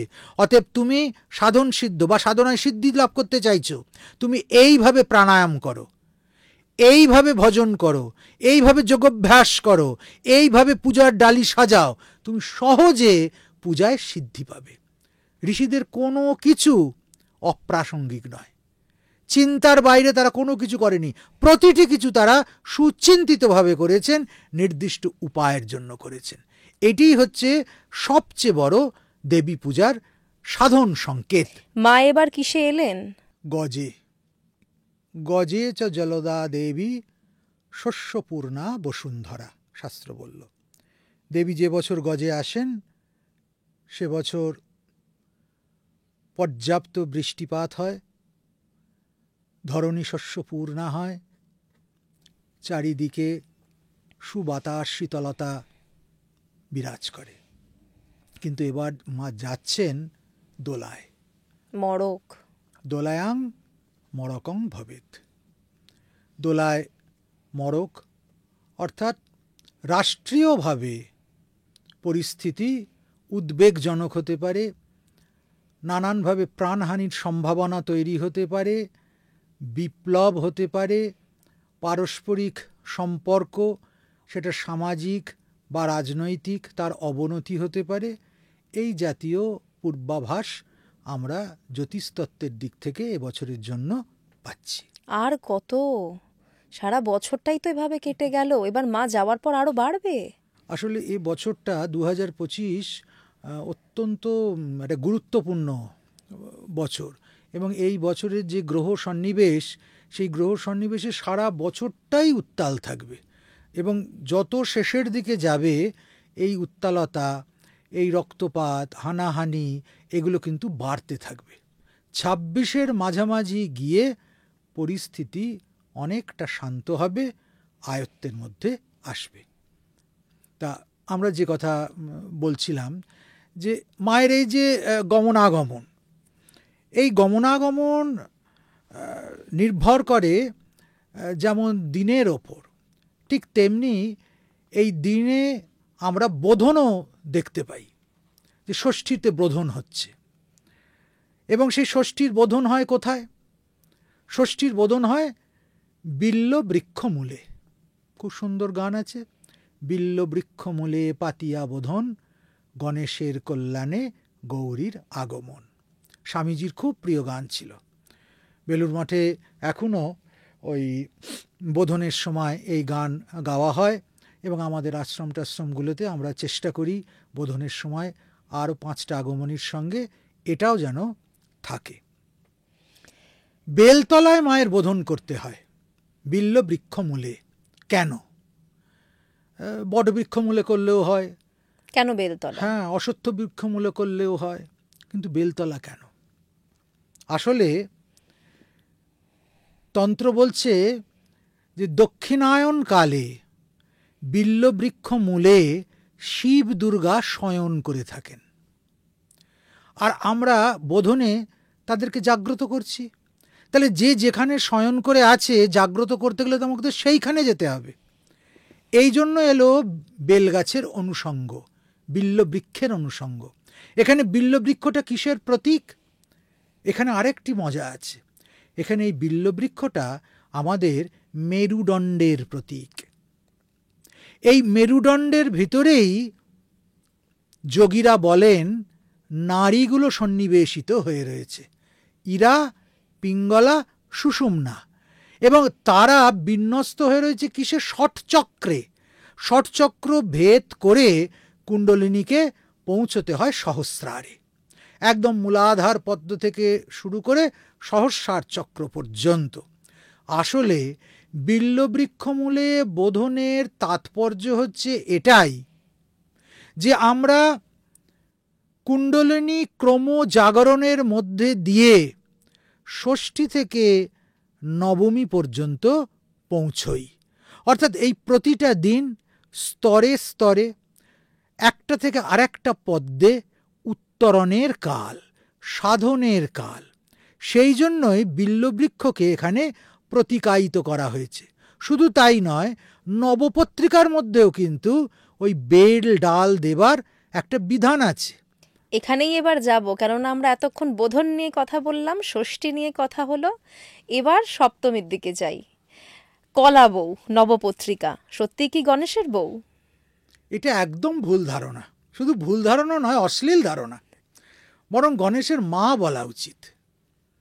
এবং গোটা দুর্গাপূজার আধার, সে ঘটস্থাপনের আধার কিংবা মহাপূজার আধার, মহাস্নানের আধার, সমস্তটা হচ্ছে ওই নবপত্রিকা। যাই জন্য আলাদা করে পত্রী প্রবেশের সময় দেওয়া থাকে। এত দণ্ডের মধ্যে পত্রী প্রবেশ করাতে হবে। যদি মাঝরাতে পত্রী প্রবেশ হয় তাহলে রাজার মরণ হয়। যদি বেলা উত্তীর্ণ হয়ে গেলে পত্রী প্রবেশ হয় তাহলে রোগ ব্যাধি, রাষ্ট্রবিপ্লব এ সমস্ত হতে পারে। প্রতি বছর পঞ্জিকায় নির্দিষ্ট সময় দেওয়া থাকে শাস্ত্রানুযায়ী। সেই সময়ের মধ্যেই পত্রী প্রবেশ করতে হবে। পত্রী অর্থে নবপত্রী, নবপত্রিকা। এই নবপত্রিকা হচ্ছেন শস্যবধূ বা বৃক্ষরূপিণী জগজ্জননী মা দুর্গা, যিনি ঘটে রয়েছেন, যিনি বিগ্রহে রয়েছেন, তিনি সাক্ষাৎ রয়েছেন কোথায়? ওই নবপত্রিকার মধ্যে। নবপত্রিকা 9টি ভিন্ন ভিন্ন গাছকে একত্রিত করে তৈরি হয়। কদলী ত্বক বেষ্টিত অবস্থায় তাকে স্থাপন করতে হয়। এই 9টা গাছ কি? এবং এই 9টা গাছের কথাই বা ঋষিরা বললেন কেন? কেন ব্যবস্থাপকরা এই 9টা গাছের কথা বললেন? এক তো 9টা গাছই হচ্ছে ঔষধি, এবং এই 9টা গাছের মধ্যে আমরা অবাক হয়ে যাই যখন ভাবি যে গাছের জগতে যত রকমের বিভাগ আছে, এই 9টা গাছের মধ্যে সেই সমস্ত বিভাগগুলোকে ঋষিরা কমপ্লিট করে দিয়েছেন। এই 9টা গাছ কি কি?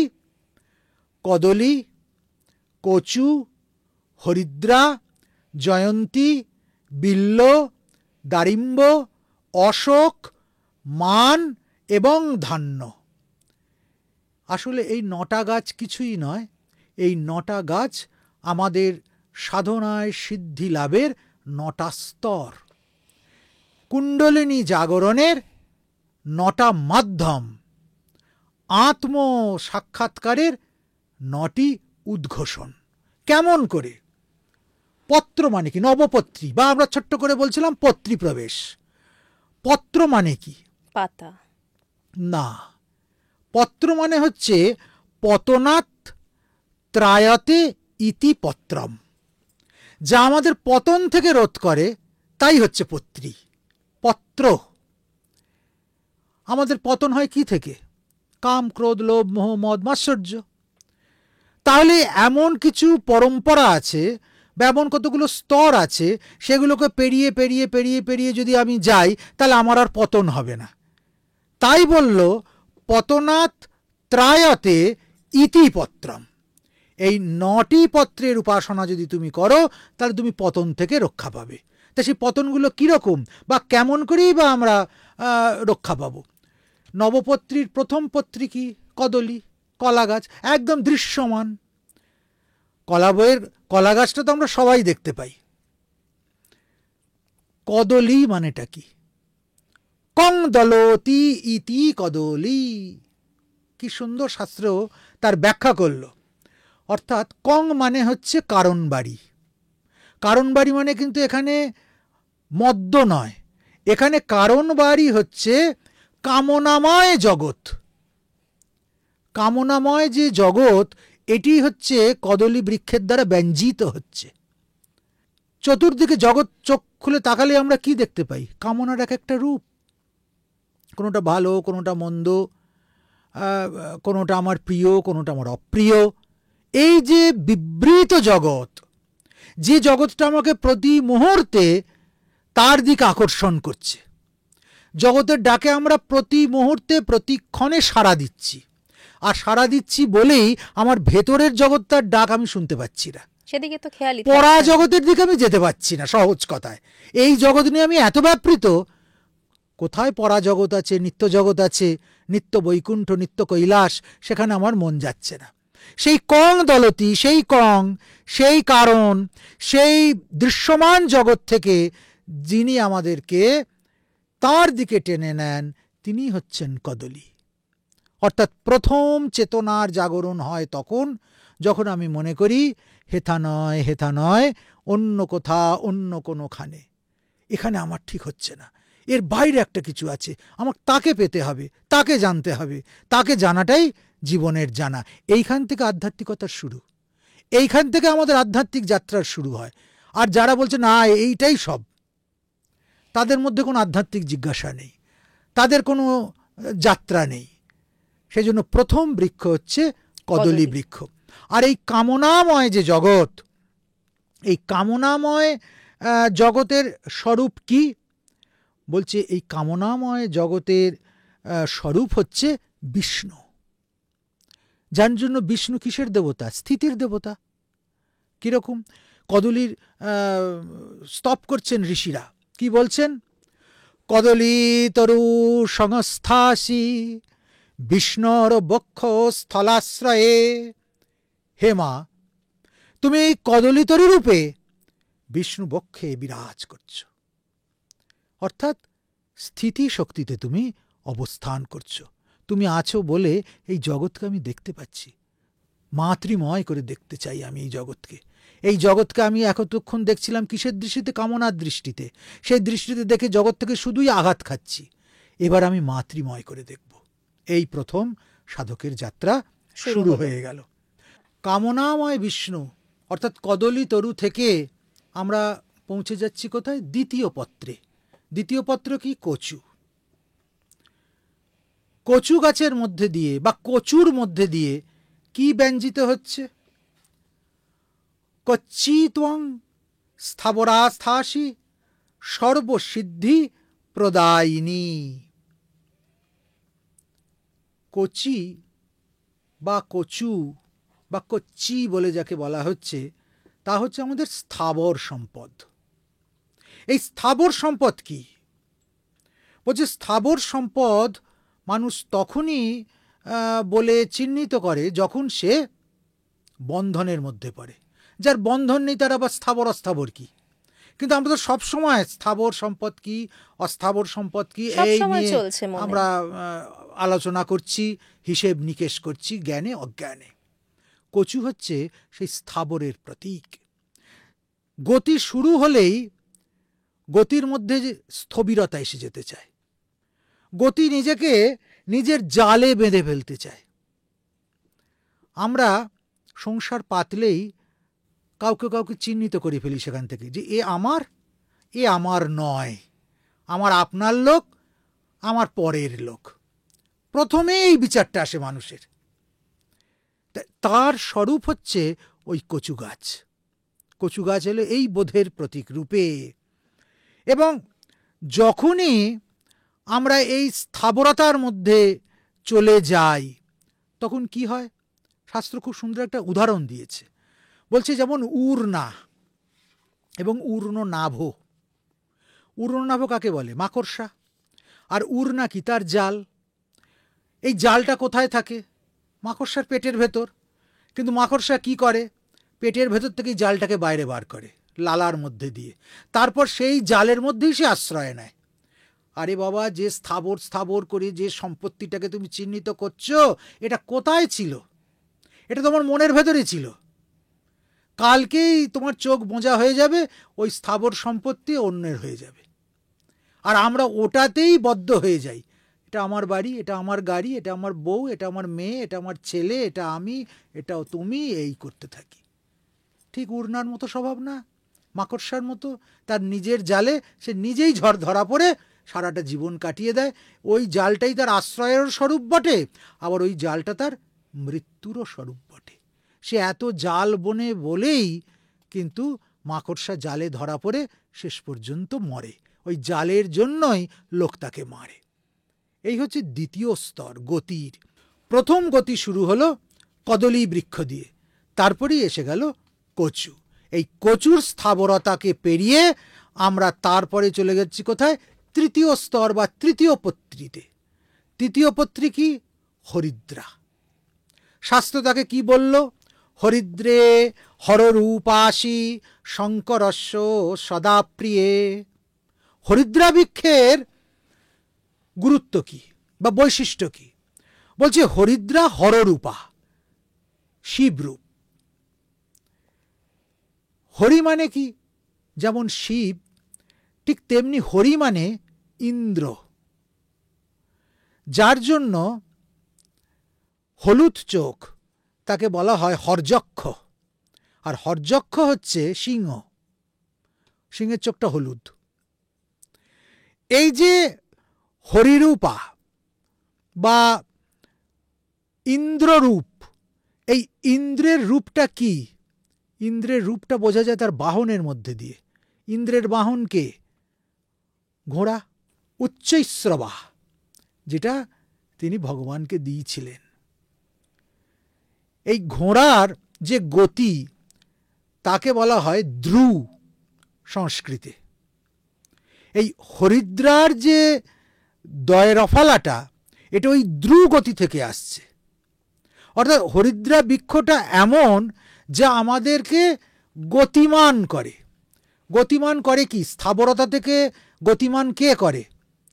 কোনো ঔষধিই করে।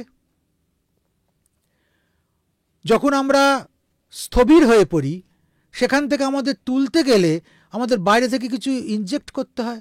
সহজ কথায় ট্যাবলেট কি সিরাপ ইত্যাদি দিতে হয়, ওষুধ লাগে। ওষুধ লাগে। আর ওষুধই মানে যা একবার ফল দিয়ে শেষ হয়ে যাবে। এই ওষুধটা এমন যা ওষুধি রূপে আমার মধ্যে কাজ করবে। যদি একবার তৃতীয় জাগরণ হয়ে যায় তাহলে গতিটা চলতে থাকবে। কারণ এইখানে এসে প্রথম গতিটা ওই স্থবিরতার মধ্যে আটকে পড়তে পারে। আমি যদি আমার বাড়ি, আমার ঘর, আমার ছেলে মেয়ে বলে ওইখানেই শেষ হয়ে যাই, তাহলে কিন্তু আমার আর গতিটা থাকে না। গৃহস্থ মানুষের যা হয়, পিছু টানে আটকে পড়া। একদম। তাই তৃতীয় স্তর হচ্ছে হরিদ্রা, তৃতীয় পত্রী হচ্ছে হরিদ্রা। যে হরিদ্রায় এসে সে প্রথম ভোগৈশ্বর্য তাকে অ্যাচিভ করতে চায়, তাকে উপলব্ধি করতে চায়, তাকে ভোগ করতে চায়। কচুতে এসে সংসার বাঁধল, আর হরিদ্রায় এসে তাকে সে ভোগ করা শুরু করলো। কিন্তু সে বুঝতে পারছে না এই ভোগটা তাকে আধ্যাত্মিক দিকে যেতে দেবে না। এই জন্য এইখানে হরিদ্রার আবির্ভাব হচ্ছে। হররূপাসী হরিদ্রা এসে তাকে সংসারের ভোগ থেকে আস্তে আস্তে আরো ঊর্ধ্ব দিকে নিয়ে যাচ্ছে। এর পরের চতুর্থ পর্যায় কি? জয়ন্তী। শাস্ত্র বলছে জয়ন্তী জয়রূপাসী জগতাং জয়কারিণী। আর এই যে জয়ন্তী স্তর, আমি ওই ভোগটা করছি কিসের মধ্যে দিয়ে? ইন্দ্রিয়ের মধ্যে দিয়ে। হরিদ্রার যে ভোগটা হচ্ছে, স্থবিরতার মধ্যে যে সংসার আমি পেতেছিলাম, তারপরে যেখানে আমি এবার ভোগ করতে শুরু করলাম, সেই ভোগের শুরুটাই হলো কিসের মধ্যে দিয়ে? না, স্থবিরতাকে আস্বাদনের মধ্যে দিয়ে। স্থবিরতার আস্বাদন হয় কিসের দ্বারা? প্রথম বীর্য প্রকাশের দ্বারা। সেখান থেকেই সংসার ধারাটা বাড়ে, সেখান থেকেই কামনাময় লীলাটা বাড়তে থাকে। সেই জন্য জয়ন্তী জয়রূপাসী, জয়ন্তী এসে আমাদের ওই যে ইন্দ্রিয়কে জয় করবার জন্য শক্তি যোগায়। যে ইন্দ্রিয়ের খেলার মধ্যে তুমি আটকে থেকো না, এর বাইরে বেরো, ইন্দ্রিয়টাকে জয় করো। তাই জয়ন্তী বৃক্ষের প্রয়োজন। সে আমাদের জয়কারী শক্তি রূপে প্রথম আবির্ভূত হয়, যাকে শাস্ত্র বলেছে বিদারিণী শক্তি। আর বীর্যের প্রকাশ হয় বিদীর্ণ হয়ে। এই জন্য চতুর্থ স্তর হচ্ছে বিদারিণী শক্তি, জয়ন্তীর স্তর। এই প্রথম কামনার একটা রূপ বাইরে বেরিয়ে আসে, যেখান থেকে আরও কাম্য শরীর তৈরি হতে পারে। সেই শরীরকে বলা হয় বীর্যময় শরীর, যেখান থেকে সন্তান ধারা, প্রজাধারা, সৃষ্টিধারা তৈরি হয়। সেটা যেমন পুরুষের ক্ষেত্রে, তেমনি ফল ফুল পশু পাখি প্রত্যেকের ক্ষেত্রে চলতে থাকে। তারপরের ধারাটাই হচ্ছে বিল্ল, অর্থাৎ পঞ্চম যে পত্রী তা হচ্ছে বিল্ল ডাল। কেন বলছে? শ্রীফল শ্রী নিকেতসি সদা বিজয় বরধন। এই বিদারিণী শক্তি জয়ন্তীর নিজেকে প্রতিষ্ঠা করে কিসের জন্য? জয়ন্তীর যে বিদারিণী শক্তি, যে আমরা এক একটা বীর্যময় শরীর তৈরি করছি, কিসের জন্য? জগৎ ভোগের জন্য। ওই শরীরগুলো দিয়েই আমরা জগৎকে ভোগ করি। আমি নিজে ভোগ করছি, আর আমার সন্তানের মধ্যে দিয়ে আমি দেখতে পাচ্ছি যে আরও প্রলম্বিত ভোগের পথ। আমার পরও আমি শেষ হয়ে যাব না। আমার ছেলে বেঁচে থাকবে, আমার নাতি বেঁচে থাকবে, আমার পুতি বেঁচে থাকবে, 14 গোষ্ঠী বেঁচে থাকবে। অর্থাৎ আমি মরছি না। নাহলে আমার সংসারের সঙ্গে এত মাখামাখি কিসের? আমি যদি মনে করতাম আমি মরে গেলেই সব শেষ, আমি মরার পরেও সব থেকে যাবে, হ্যাঁ, এই আমি সব আশাতেই তো থেকে থাকে যাবে, মানুষ। এবং এই ছেলের মধ্যে দিয়ে, নাতির মধ্যে দিয়ে আমিই বেঁচে থাকবো, আমি সব ভোগ করব। সেই জন্য শুধু আমার একার বেঁচে থাকার রসদ জোগালেই হবে না, আমার একদম পর পর অন্তত 10 পুরুষের রসদ জোগাড় করে ফেলতে হবে। এইটা জীবের মনের ভেতর থাকে, এটা পুরুষের মনের ভেতর থাকে। আর থাকে বলেই সে টাকা জমায়, ক্ষমতা জমায়, ঐশ্বর্য জমায়, যশ জমায়। জমানোর পেছনে এটাই একমাত্র কাজ, যে আমি শেষ হচ্ছি না। আরে বাবা, এই শরীরটার বয়স হলেই বা 80, 90, 100, এরপর আমার ছেলে আছে, তার ছেলে আছে, তারা ভোগ করবে, বংশ পরম্পরায় বংশ পরম্পরায় চলবে। আমি চলবো, আমার বংশ চলবে নয়, আমি চলবো বংশ পরম্পরায়। সেই জন্য আমাকে এটা করতেই হবে। পঞ্চম স্তর হচ্ছে সেই বিল্ল স্তর। শ্রীফল শ্রী নিকেতসি সদা বিজয় বর্ধন। আমার কেউ হারাতে পারবে না। কাল আমাকে হারাবি, এই দেখ আমার ছেলে নাতি পুতি সব রেডি করে ফেলেছি, তুই আমাকে হারাতে পারবি না।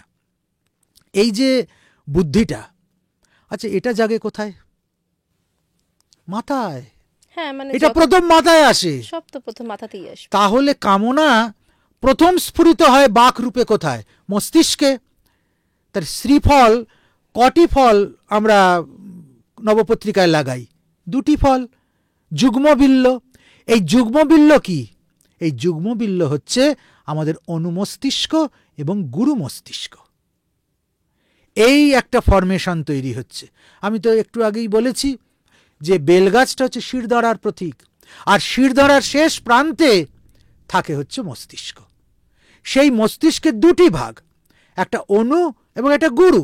এই 2টি মস্তিষ্ককে নিয়ে একটা গোটা মস্তিষ্ক, যেখানে প্রথম কামনা বাক রূপে স্ফূর্ত হয়, সংকল্প রূপে স্ফূর্ত হয়। সেই বাকের স্বরূপই হচ্ছে শ্রীফল বা বেল। এই যে বাকের স্বরূপ বেল হলো, এই বেলের কি ক্ষমতা? অনুগ্রহ নিগ্রহ। আমি এটা করব, ওটা করব না, আমাকে এটা করতেই হবে, আমাকে অনন্তকাল বেঁচে থাকতেই হবে। এটা হচ্ছে মানুষের মোদ্দা কথা। তুমি যে বলবে যে আমি 70 বছরে মরে যাব, 80 বছরে মরে যাব, 100 বছর মরে, না, আমি এটা আমি মানতে পারবো না, আমি অনন্তকাল বাঁচব। এইটা প্রথম সে সংকল্প বিকল্পটা করে মাথায়, আর তারই প্রতীক রূপে আসে শ্রীফল। সেই জন্য শ্রীফল পেরিয়ে পরের যে স্তরটা, অর্থাৎ ষষ্ঠ স্তর, সেটা হচ্ছে দারিমী স্তর। দারিম্ব, ডালিম। ডালিমের মধ্যে কি দেখা যায়? থোকা থোকা ফলগুলোকে, সেটাকে একটা আবরণের মধ্যে, ডালিমের মধ্যে থাকে, দানা যাকে বলে। ওগুলো প্রত্যেকটা এক একটা ফলের ফল, একদম ছোট্ট ছোট্টগুলো। ঠিক তেমনি আমার মনের ভেতর ওই যে এসেছে ধারণা, আমাকে অমর হতে হবে, হাজার হাজার বছর বাঁচবো। তা এইরকম হাজার হাজার বছর বাঁচবো কেন? কেন বাঁচবো? হাজার হাজার ভোগ বাসনা আমার আছে, সেগুলি একটা জীবনে, এই 200-500 বছরের জীবনে হবে না, লাখ লাখ বছর বাঁচতে হবে, ওই ডালিমের মতো। তাই বলছে অত একত্রিত হয়ে, এবং সবটা একটা আবরণের মধ্যে আছে। সেই জন্য শাস্ত্র বলল দারিমি অঘ বিনাশায় ক্ষুণ্ণাশায় সদা ভুবি। এই অনন্ত ভোগের ইচ্ছাটাই হচ্ছে পাপ। দারিমি এলো, অঘ শব্দের অর্থ পাপ। সেই পাপকে বিনাশ করবার প্রতীক রূপে ঋষিরা সেই জন্য নির্বাচন করলেন ডালিম শাখাকে। যে তুমি ডালিম শাখার দিকে তাকিয়ে দেখো, তুমি এত বাসনা, তুমি এত কাণ্ড করবে বলে মনে মনে ভাবছো, মাথার মধ্যে এসব ঢুকিয়েছ, সব দূর করো, দূর করো, তা তোমার গতি থেমে যাবে। বস্তু ভোগের মধ্যে আনন্দ নেই, আনন্দ পরামৃত ভোগের মধ্যে। এই দারিম্ব স্তরে চলে আসলে সাধক তখন বিচারশীল হয়। মনের ভেতরে তার যে বাসনা ছিল তার বাইরে যাবার সে চেষ্টা করে। তখনই বাক কি হয়ে যায়? ঋক, মনে মন্ত্র। যখন জগৎকে আমি কেবলমাত্র ভোগের উপকরণ হিসেবে দেখছি, ততক্ষণ জগৎ আমার দুঃখের কারণ। আর যখন জগৎকে আনন্দ ধাম হিসেবে দেখছি, তখনই জগৎ আমার মুক্তির কারণ। আরে মুক্ত হতে গেলে এই জগতের মধ্যে বসেই তো সাধনা করতে হবে, এর বাইরে গিয়ে কোথায় তুমি সাধনা করবে? কি দিয়ে সাধনা করবে? তাই বাকই তোমার ঋক হয়ে যাবে।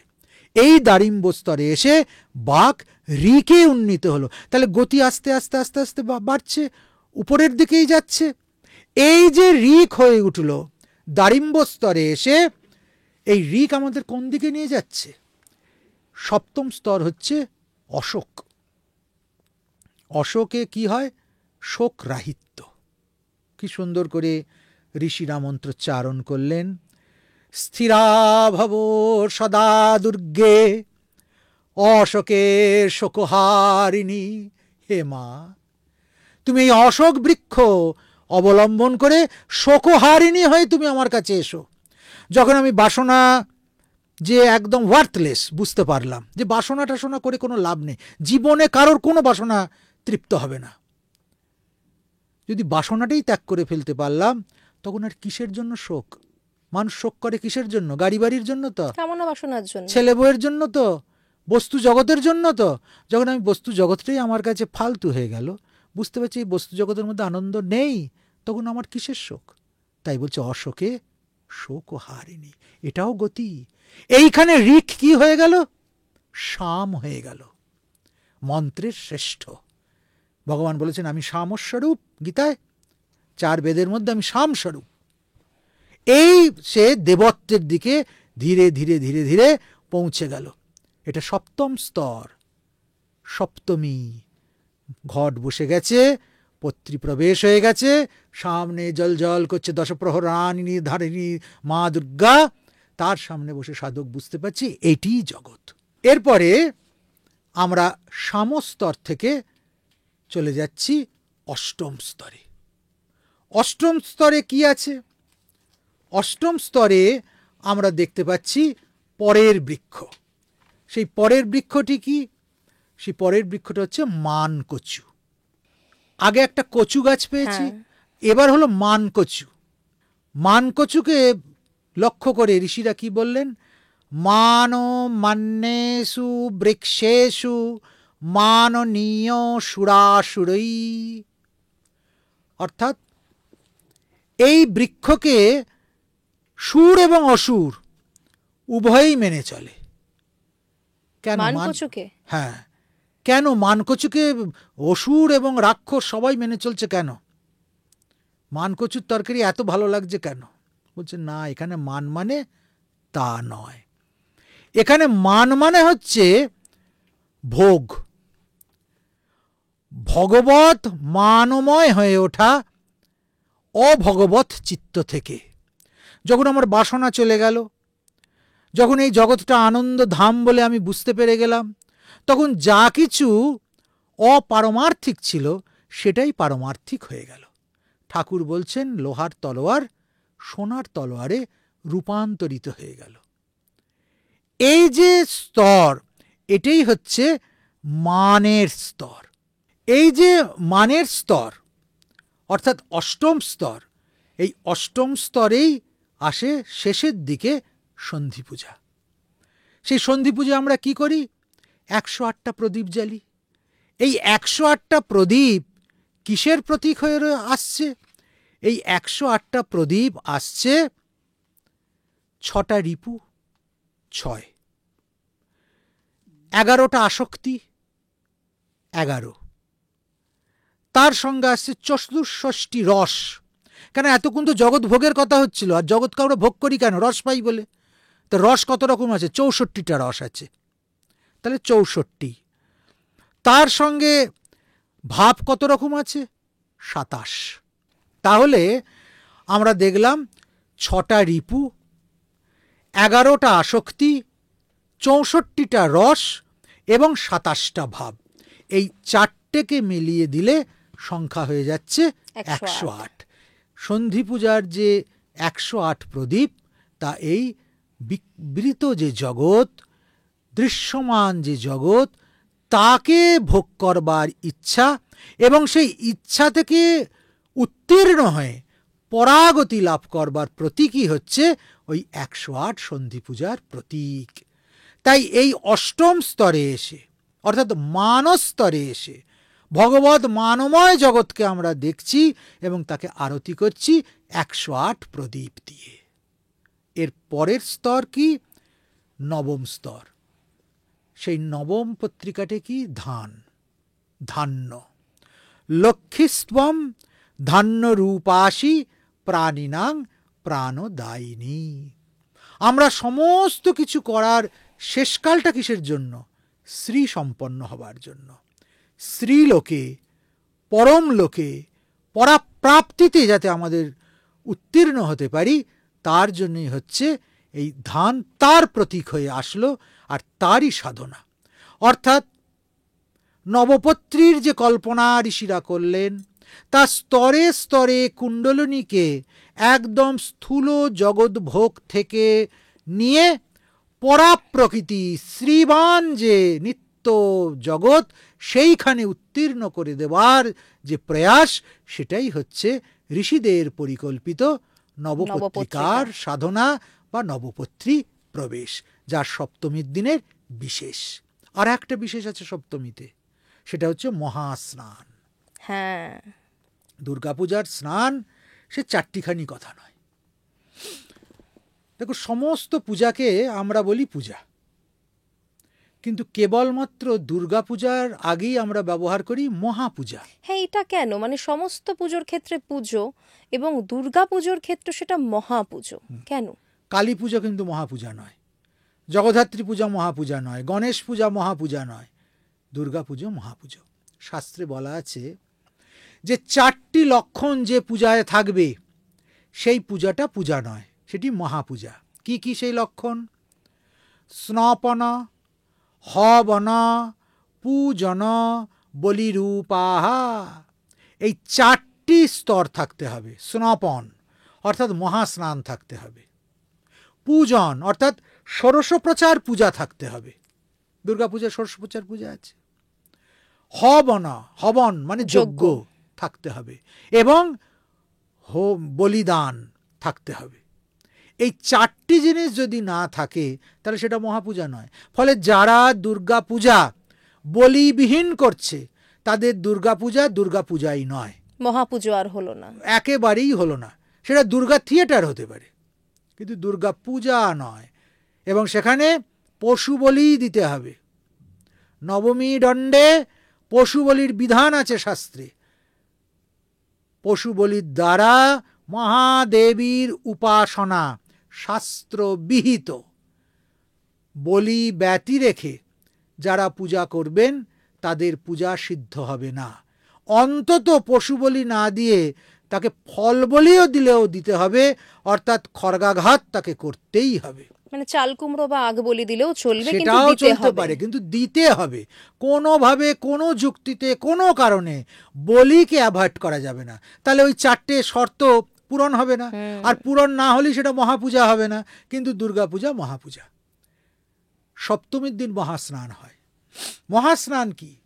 মহাস্নান হচ্ছে বেশ কিছু দ্রব্য, জল মাটি এবং অন্যান্য দ্রব্য সম্মিলিত করে মাকে বিশেষ বিশেষ মন্ত্রে স্নান করানো। সেখানে যেমন নদীর জল থাকবে, গঙ্গা জল থাকবে, পুষ্করণীর জল থাকবে, সমুদ্রের জল থাকবে, ঠিক তেমনি বৃষ্টির জল, ঝর্ণার জলও থাকবে। আবার সেখানে যেমন রাজের দ্বারের মৃত্তিকা থাকবে, চতুষ্পথ মৃত্তিকা থাকবে, চার মাথার মোড়ের মৃত্তিকা থাকবে, ঠিক সেরকম থাকবে বেশ্যাদ্বার মৃত্তিকা।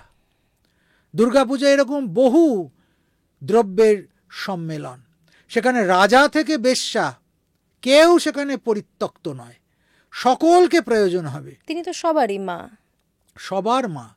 তবে এই বেশ্যা নিয়ে বিচার আছে, এর দুটি মত আছে। কেউ কেউ বলছেন যে এখানে বেশ্যা অর্থে কুলটা, বারাঙ্গনা, তার গৃহের মাটি এনে, তার দুয়ারের মাটি এনে মায়ের স্নানে ব্যবহার করতে হবে। এর সপক্ষে স্মৃতিতে বচন আছে।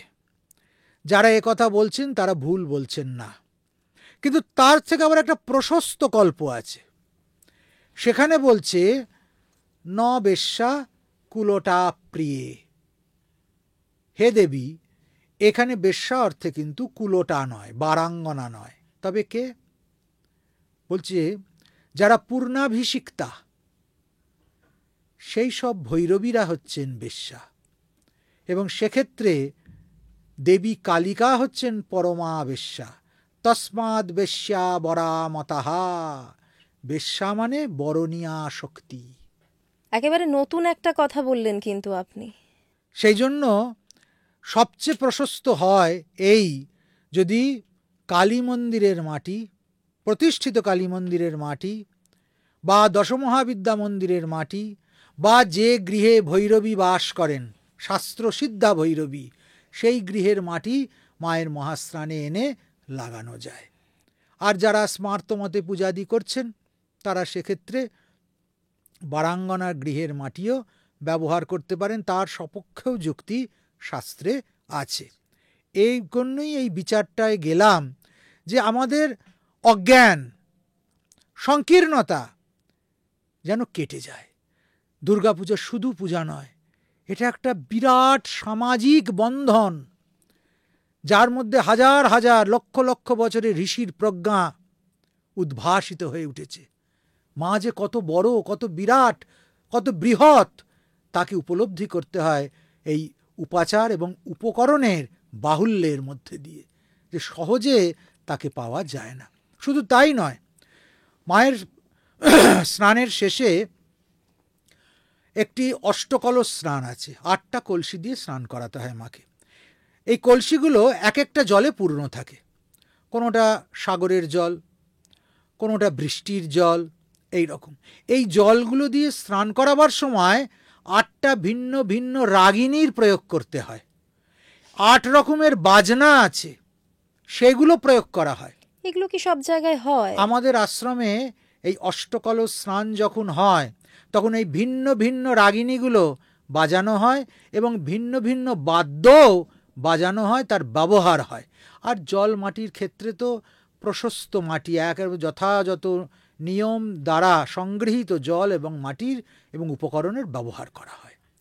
এগুলো খুব প্রাচীন পদ্ধতি, কিন্তু এখনও কোথাও কোথাও এর চল আছে। যদিও সেটা ক্রমশ হাতে গোনা হয়ে এসেছে, কিন্তু এর চল আছে এখনো। এটা থেকে আমরা অবাক হয়ে যাই যে মানুষ চাইলেই দুর্গাপুজো করতে পারবে না। সবার জন্য তো ছিল না এককালে, আজ সবাই সবাইকে এখানে নিয়ে আসতে হবে এই উপাসনার আঙিনায়। সেখানে কি রাজা, কি বেশ্যা, কি ফুলওয়ালা, কি চাষি, কি পুরোহিত, কি কামার, কেউ মায়ের পূজায় অপাঙ্ক্তেও নয়। সবাই আসবে, তার তার সামর্থ্য মতো মাকে পূজা করবে, তার যোগদান করবে। তাই না এটা মহাপূজা? এবার তাহলে মহাপুজোর মহাষ্টমী নিয়ে কথা হবে। মহাষ্টমীর কি বৈশিষ্ট্য, এই পুজোর কি বৈশিষ্ট্য?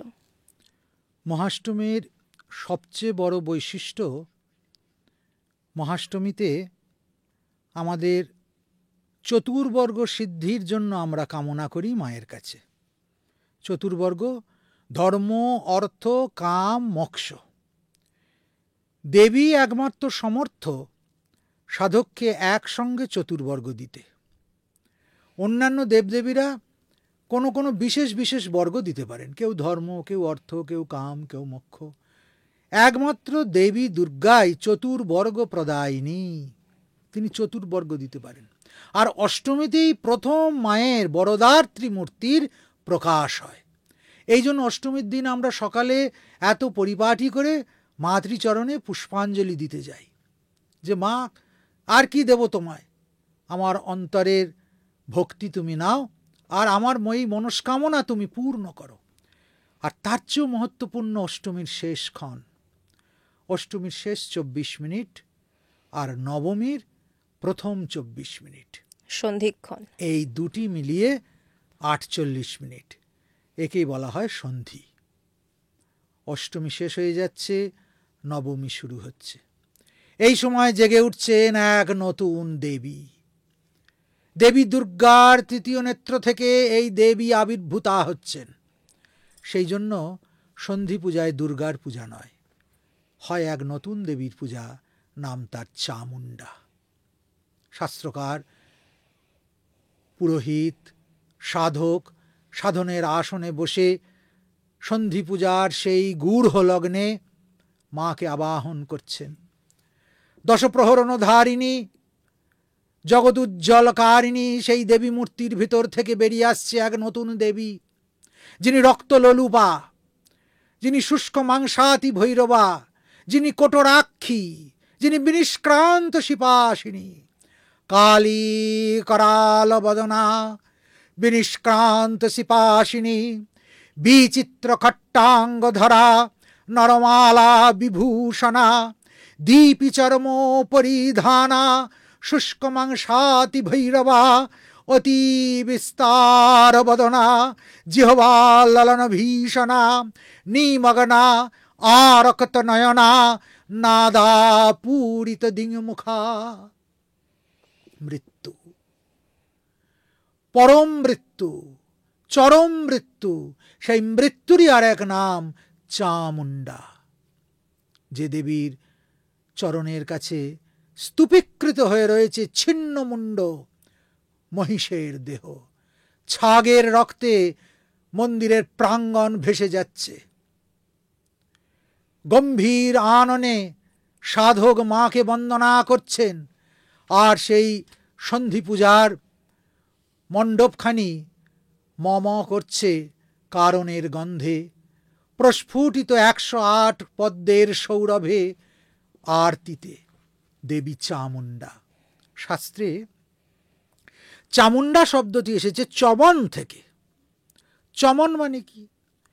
চ ম ন, চমন।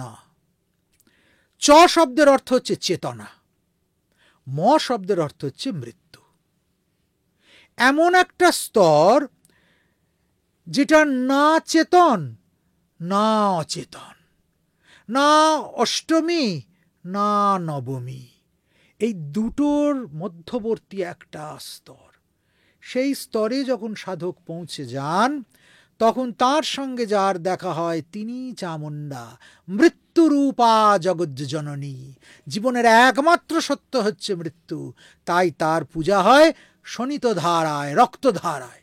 এই সময় প্রাচীনকালে পর্যন্ত দিয়েছেন রাজা মহারাজারা। আর পাঁঠা বলি, পশু বলি, এ তো বিহিত, শাস্ত্রে আছে তার কথা। শুধু তাই নয়, মহিষ বলি, এই সন্ধি পূজার ক্ষণে আগে বহু জায়গায় মহিষ বলি হয়েছে, বর্তমানে সেটা ঠেকে এসেছে গিয়ে ছাগ বলিতে। বলি ছাড়া, শোণিত ছাড়া চামুণ্ডার পূজা হতে পারে না।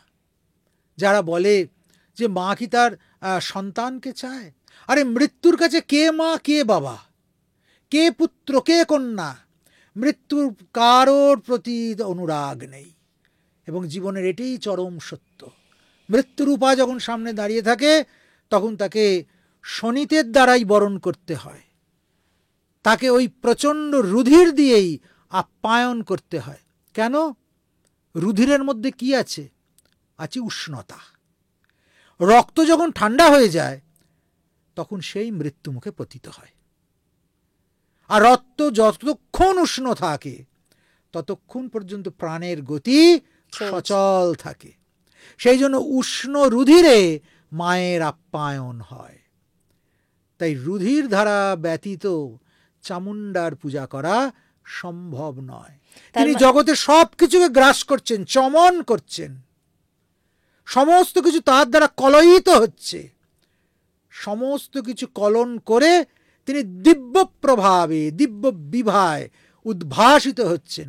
কি দিয়ে তার আর পুজো করবে? চিনি, ছানা, মন্ডা, সে কি সেটা চেয়েছে? সে প্রাণ চায়, সরাসরি প্রাণকে সে চাইছে। কেননা সে প্রাণবতী। প্রাণকে ধ্বংস না করলে একটা প্রাণ কখনো টিকে থাকতে পারে না। প্রতি মুহূর্তে আমরা প্রাণকে ধ্বংস করছি, চমন করছি। এই যে বেঁচে আছি, এই যে শ্বাস প্রশ্বাস চলছে, এর মধ্যে দিয়ে কত প্রাণের আমরা বিলয় ঘটিয়ে দিচ্ছি, তবে আমার প্রাণটা বেঁচে আছে। এই জন্য প্রাণের অর্ঘ্যে দেবীর পূজার আসন উত্তপ্ত হয়ে ওঠে এবং মা সেই সময় প্রচণ্ড মূর্তিতে সাধকের সামনে আবির্ভূত হয়ে তার শেষ সংসার বাসনার বীজটা মেরে দিয়ে চলে যান। এত সহজে সাধক সংসার ছাড়তে পারে না, এত সহজে আমাদের আসক্তি যায় না। যখন দেখছে যে কোনোভাবে যাচ্ছে না, তখন মা সেই প্রচণ্ড মূর্তিতে আবির্ভূত হচ্ছেন। তাই সন্ধি পূজার এত মাহাত্ম্য। তার মানে সন্ধি পুজোতে বলি লাগবেই, আপনি যেমনটা বলছেন। অতি অবশ্যই বলি ব্যতীত সন্ধি পূজা হতে পারে না, পারে না, পারে না। যারা সন্ধি পূজাকে বলি ব্যতীত পুজো করবার দিকে পরিচালিত করছেন, তারা সনাতন শাস্ত্রকে বিকৃত করছেন, নিকৃষ্ট করছেন। সনাতন শাস্ত্রের তারা অপলাপ করছেন, অপব্যাখ্যা করছেন। চামুণ্ডা পূজা কোনো দিন বলি ব্যতীত হওয়া সম্ভব নয়। যিনি শুষ্ক মাংসাতি ভৈরবা, মাংস শুকিয়ে গেছে মায়ের গায়ের, প্রচণ্ড ভৈরব মূর্তি, কঠোরগত চক্ষু, সেই দেবী হাহাকার করে জেগে উঠছেন।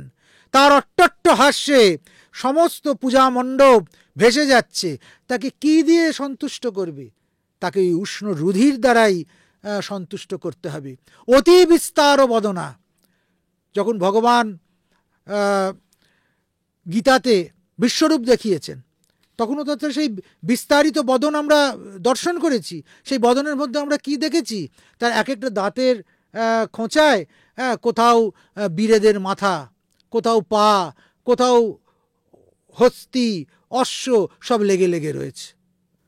কোথাও তো আমরা ল্যাংচা, গুজিয়া, সন্দেশ এগুলো লেগে থাকতে দেখিনি। একদম প্রত্যক্ষ প্রাণের অবশেষ তার দন্তপ্রংক্তিতে শোভা পাচ্ছে। সেই প্রচণ্ড মূর্তি দেখে অর্জুনের পর্যন্ত ভয় প্রাণ শুকিয়ে গেছে। তা সেই দেবী, সেই দেবতাই তো দেবী হয়ে আমরা দেখতে পাচ্ছি চণ্ডীতে অবতীর্ণ হচ্ছেন, দুর্গাপূজার সন্ধিক্ষণে অবতীর্ণ হচ্ছেন। সেই জন্য এই দেবীর পূজায় বৃত্ত স্বার্থ যেমন করতে নেই, ঠিক সেই রকম এই পূজা প্রাণের হনন ছাড়া, বলিদান ব্যতীত পূজা হওয়া সম্ভব নয়। তবে সেই বলিদান হবে নবমী দণ্ডে। অষ্টমীর ক্ষণটা কেটে গিয়ে যেই নবমী পড়বে, সেই নবমী দণ্ডে বলিদান করতে হবে। দংষ্ট্রা করাল বদনে শিরমালা বিভূষণে চামুণ্ডে মুন্ডমথনে নারায়ণী নমস্তুতে। হে মা চামুণ্ডা, তুমি প্রীতা হও। অষ্টমী দণ্ড থেকে আমরা গড়িয়ে চলে এলাম নবমীতে, মহানবমীর পূজা। মহানবমী দুর্গোৎসবের মূল কতগুলো বৈশিষ্ট্য আছে। এই সময়ে হবে হবন, যে 4টি শর্ত বলেছিলাম মহাপূজার, তার মধ্যে যজ্ঞ, হবন ক্রিয়া। যজ্ঞে পূজার পর্যবসান। যে দেবী ছিলেন মৃন্ময়ী, সেই দেবী হলেন বৃক্ষময়ী, এখন সেই দেবী হবেন অগ্নিময়ী। তম অগ্নিবর্ণাং তপসা জ্বলন্তি। যে আগুনের রূপে ঋষিরা দেখেছিল হাজার হাজার বছর আগে মাকে, সেই আগুনের রূপে এখন মা এসে আমার দুয়ারে, আমার দেবমন্দিরে, আমার হৃদ মন্দিরে বিরাজিতা হবেন। আর সেখানেই আমি আমার প্রাণের হবি ঢেলে দেব মায়ের তৃপ্তির জন্য। তাই দুর্গাপূজার হোম কেবলমাত্র হোম নয়, তা এক মহত্তর চেতনার উদ্ঘোষণ, উদ্ভাসন। তার পূর্ণাহুতির সঙ্গে সঙ্গে পূজা সমাপ্ত হবে না, হবে কুমারী পূজা, নবমীর কুমারী পূজা। আমি তো একটু আগেই বলেছি যে কুমারী পূজা হচ্ছে পরিপূর্ণ ফলপ্রাপ্তি কামনয়া, পরিপূর্ণ ফলপ্রাপ্তির জন্য কুমারী পূজা। এবং এই দুর্গাপূজার কুমারী পূজায় কুমারীর চরণে আমরা যা কিছু নিবেদন করব, যদি তাকে আমরা একটা বস্ত্র দিই, কোটি বস্ত্রদানের পুণ্য আমি লাভ করব। এক গ্লাস জল দিই যদি ভক্তি ভরে, তাহলে কোটি কোটি গ্লাস দিয়ে ভর্তি করা জল দিলে যা হয়, অনন্ত সাগর অর্পণ করলে যে পুণ্য হয়, সেই পুণ্য আমি অর্জন করব। শাস্ত্র এইভাবে কুমারী পুজোর মহিমা ব্যাখ্যা করেছে। শাস্ত্র এইভাবে কুমারীর মহত্ব ব্যাখ্যা করেছে।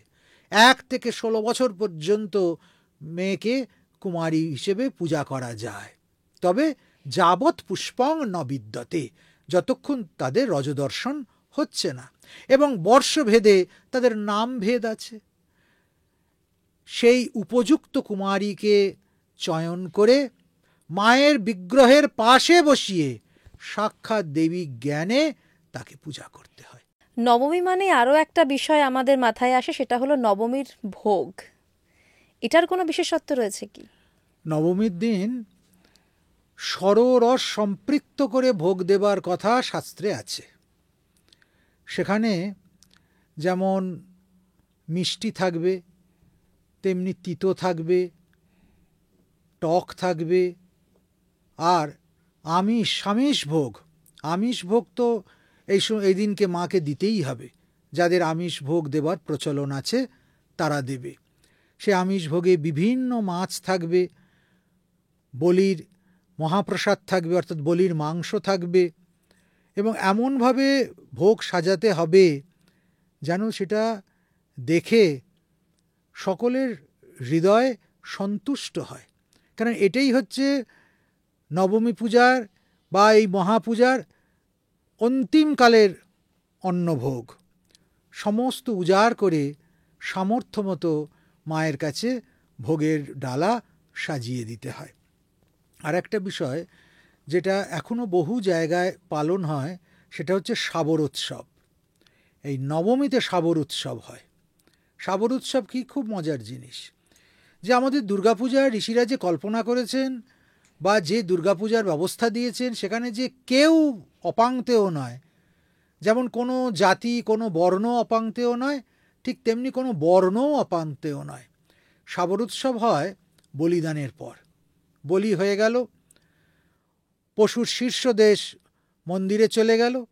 এবার যেখানে বলি হয়েছে সেখানকার যে ওই রক্ত, কাদা, মাটি, জল পড়ে রইল, সেইগুলোর উপরে সকলে মিলে খেলা করবে।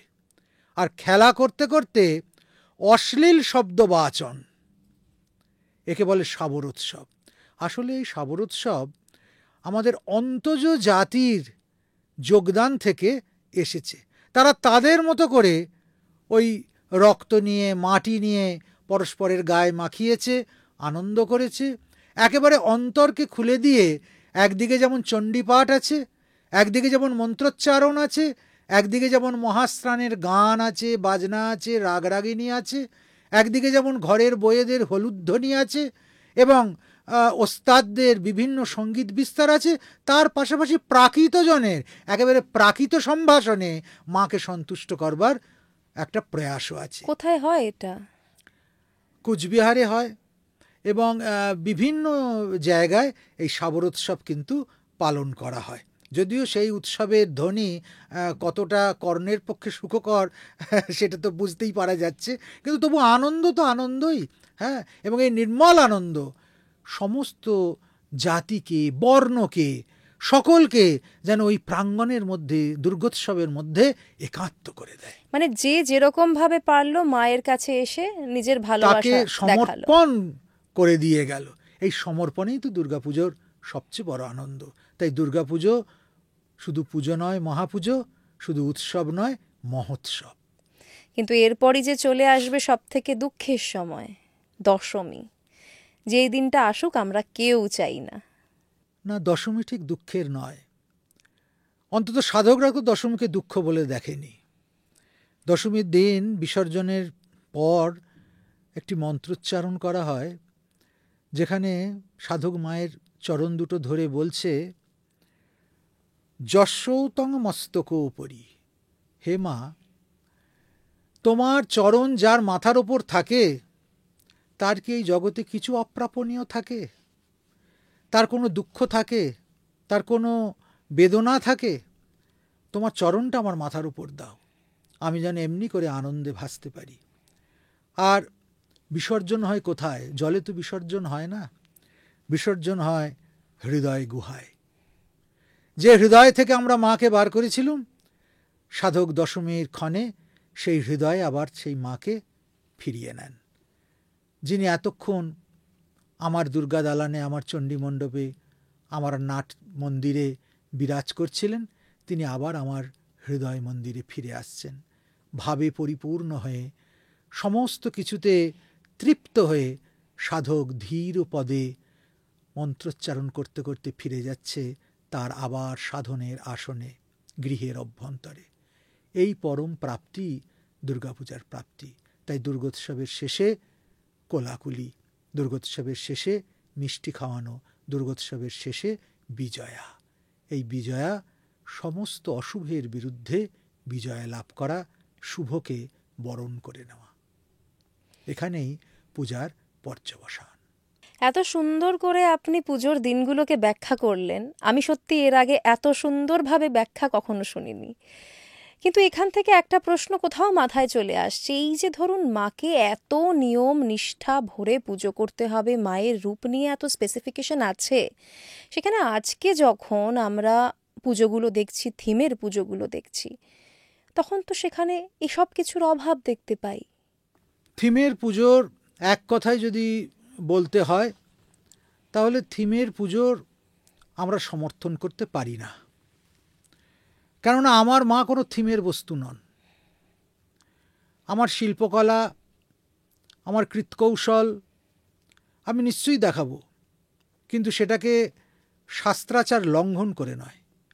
যখনই শাস্ত্রাচার লঙ্ঘিত হয়ে যাবে, তখনই সেটা কিন্তু একটা পুতুল হয়ে যাবে মাত্র, সেটা আর বিগ্রহ থাকবে না। যে বিগ্রহে প্রাণ প্রতিষ্ঠার কথা শাস্ত্রে আছে, যে বিগ্রহের ধ্যান মন্ত্রের কথা শাস্ত্রে আছে, যে বিগ্রহ নির্মাণের জন্য পুঙ্খানুপুঙ্খ নির্দেশ শাস্ত্রে আছে, তাকে লঙ্ঘন করে গিয়ে আমরা যা করি, সেটাতে না শিল্প বাঁচবে না শাস্ত্র বাঁচবে। অতএব এই বিষয়ে আমাদের কিন্তু সতর্ক হতে হবে। আমরা নিশ্চিতভাবে শিল্পের চর্চা করব, কিন্তু সেটা আরাধ্যা দেবীর উপরে নয়, আমার অর্চা বিগ্রহের ওপরে নয়। সেই অর্চা বিগ্রহকে শাস্ত্রের যে নির্দেশনা তার মধ্যে রেখে আমরা যদি শিল্প বা সাহিত্যের চর্চা করতে পারি, তাহলে শিল্প সাহিত্যও বাঁচবে, আধ্যাত্মিকতাও বাঁচবে। মহারাজ, একটা বিষয়ই শেষে জানতে চাইব, এই যে দুর্গাপুজো শুরু হয়ে গেল, এর মধ্যে সাধারণ মানুষরা তারা কি করবে? তাদের কি করণীয়, যা করলে তারা ভালো থাকতে পারবে? সপ্তমীর দিন সকালে 7টা ফোঁটা গিরিমাটি দিয়ে চৌকাঠের উপর প্রত্যেকে অবশ্যই দেবেন। বাড়ির যারা মায়েরা আছেন, সকাল সকাল স্নান করে কাপড় পরে 7টা গিরিমাটির ফোঁটা, সেই সঙ্গে 7টা চন্দনের ফোঁটা এবং 7টা সিঁদুরের ফোঁটা, এইটা দরজার ওপরে লাগান। দেখুন আপনার গৃহের সমস্ত আপদ দূর হয়ে যাবে। অষ্টমীর দিন বিশেষ করে 3 রকমের ফল লাল কাপড়ে বেঁধে কোনো দুর্গা মণ্ডপে দান করে দিয়ে আসুন। দুর্গা পূজার অঙ্গীভূত হিসেবে নয়, লাল কাপড়ের মধ্যে যে কোনো 3টে ফল বেঁধে দিয়ে আসুন। দুর্গাপূজার মধ্যে সেই ফল 3টে আর খাবেন না, দশমীর পর আবার সেগুলো খেতে পারেন। দেখুন আপনার সারা বছরের যে সব কাজকর্ম তার সমস্ত সফল হবে, নিষ্ফল হবে না। নবমীর দিন যদি হাড় কাঠের মাটি একটু সংগ্রহ করে এনে ঘরে রাখতে পারেন এবং যে কোনো কাজে যাবার আগে সেই মাটির তিলক যদি কপালে দিয়ে যান, তাহলে নিশ্চিতভাবে কর্মে আপনার সাফল্য আসবে। দশমীর দিন অপরাজিতা লতা, যেখানে দুর্গাপুজোর পর অপরাজিতা পুজো হয়, সেখান থেকে অপরাজিতার লতা সংগ্রহ করে আনুন, ডান হাতে বাঁধুন, তবে এটা কেবলই পুরুষরা বাঁধবেন। এইটা যদি সারা বছর বেঁধে রাখতে পারেন তাহলে দেখবেন যে অনেক জীবনের দুঃখ, কষ্ট, যন্ত্রণা এমনি চলে যাচ্ছে। আমি যা বললাম সেটা মস্তিষ্ক প্রসূত কোনো টোটকা নয়, শাস্ত্রের নির্দেশ যদি আমরা পালন করতে পারি ঋষিদের, আমাদের জীবন নিশ্চয়ই সুখ এবং শান্তিময় হবে। এ বিষয়ে কোনো দ্বিমত নেই। অনেক কিছু জানতে পারলাম আজ। আমি আবারও বলবো যে দুর্গাপুজোর এত সুন্দর ব্যাখ্যা আমি এর আগে শুনিনি। আমার মনে হয় দর্শকদেরও ভীষণ ভালো লাগবে। আপনাকে অসংখ্য ধন্যবাদ। মায়ের ইচ্ছা সবাই খুব ভালো থাকুক, মায়ের ইচ্ছা সকলের মঙ্গল হোক। দুর্গা দুর্গা দুর্গা দুর্গা।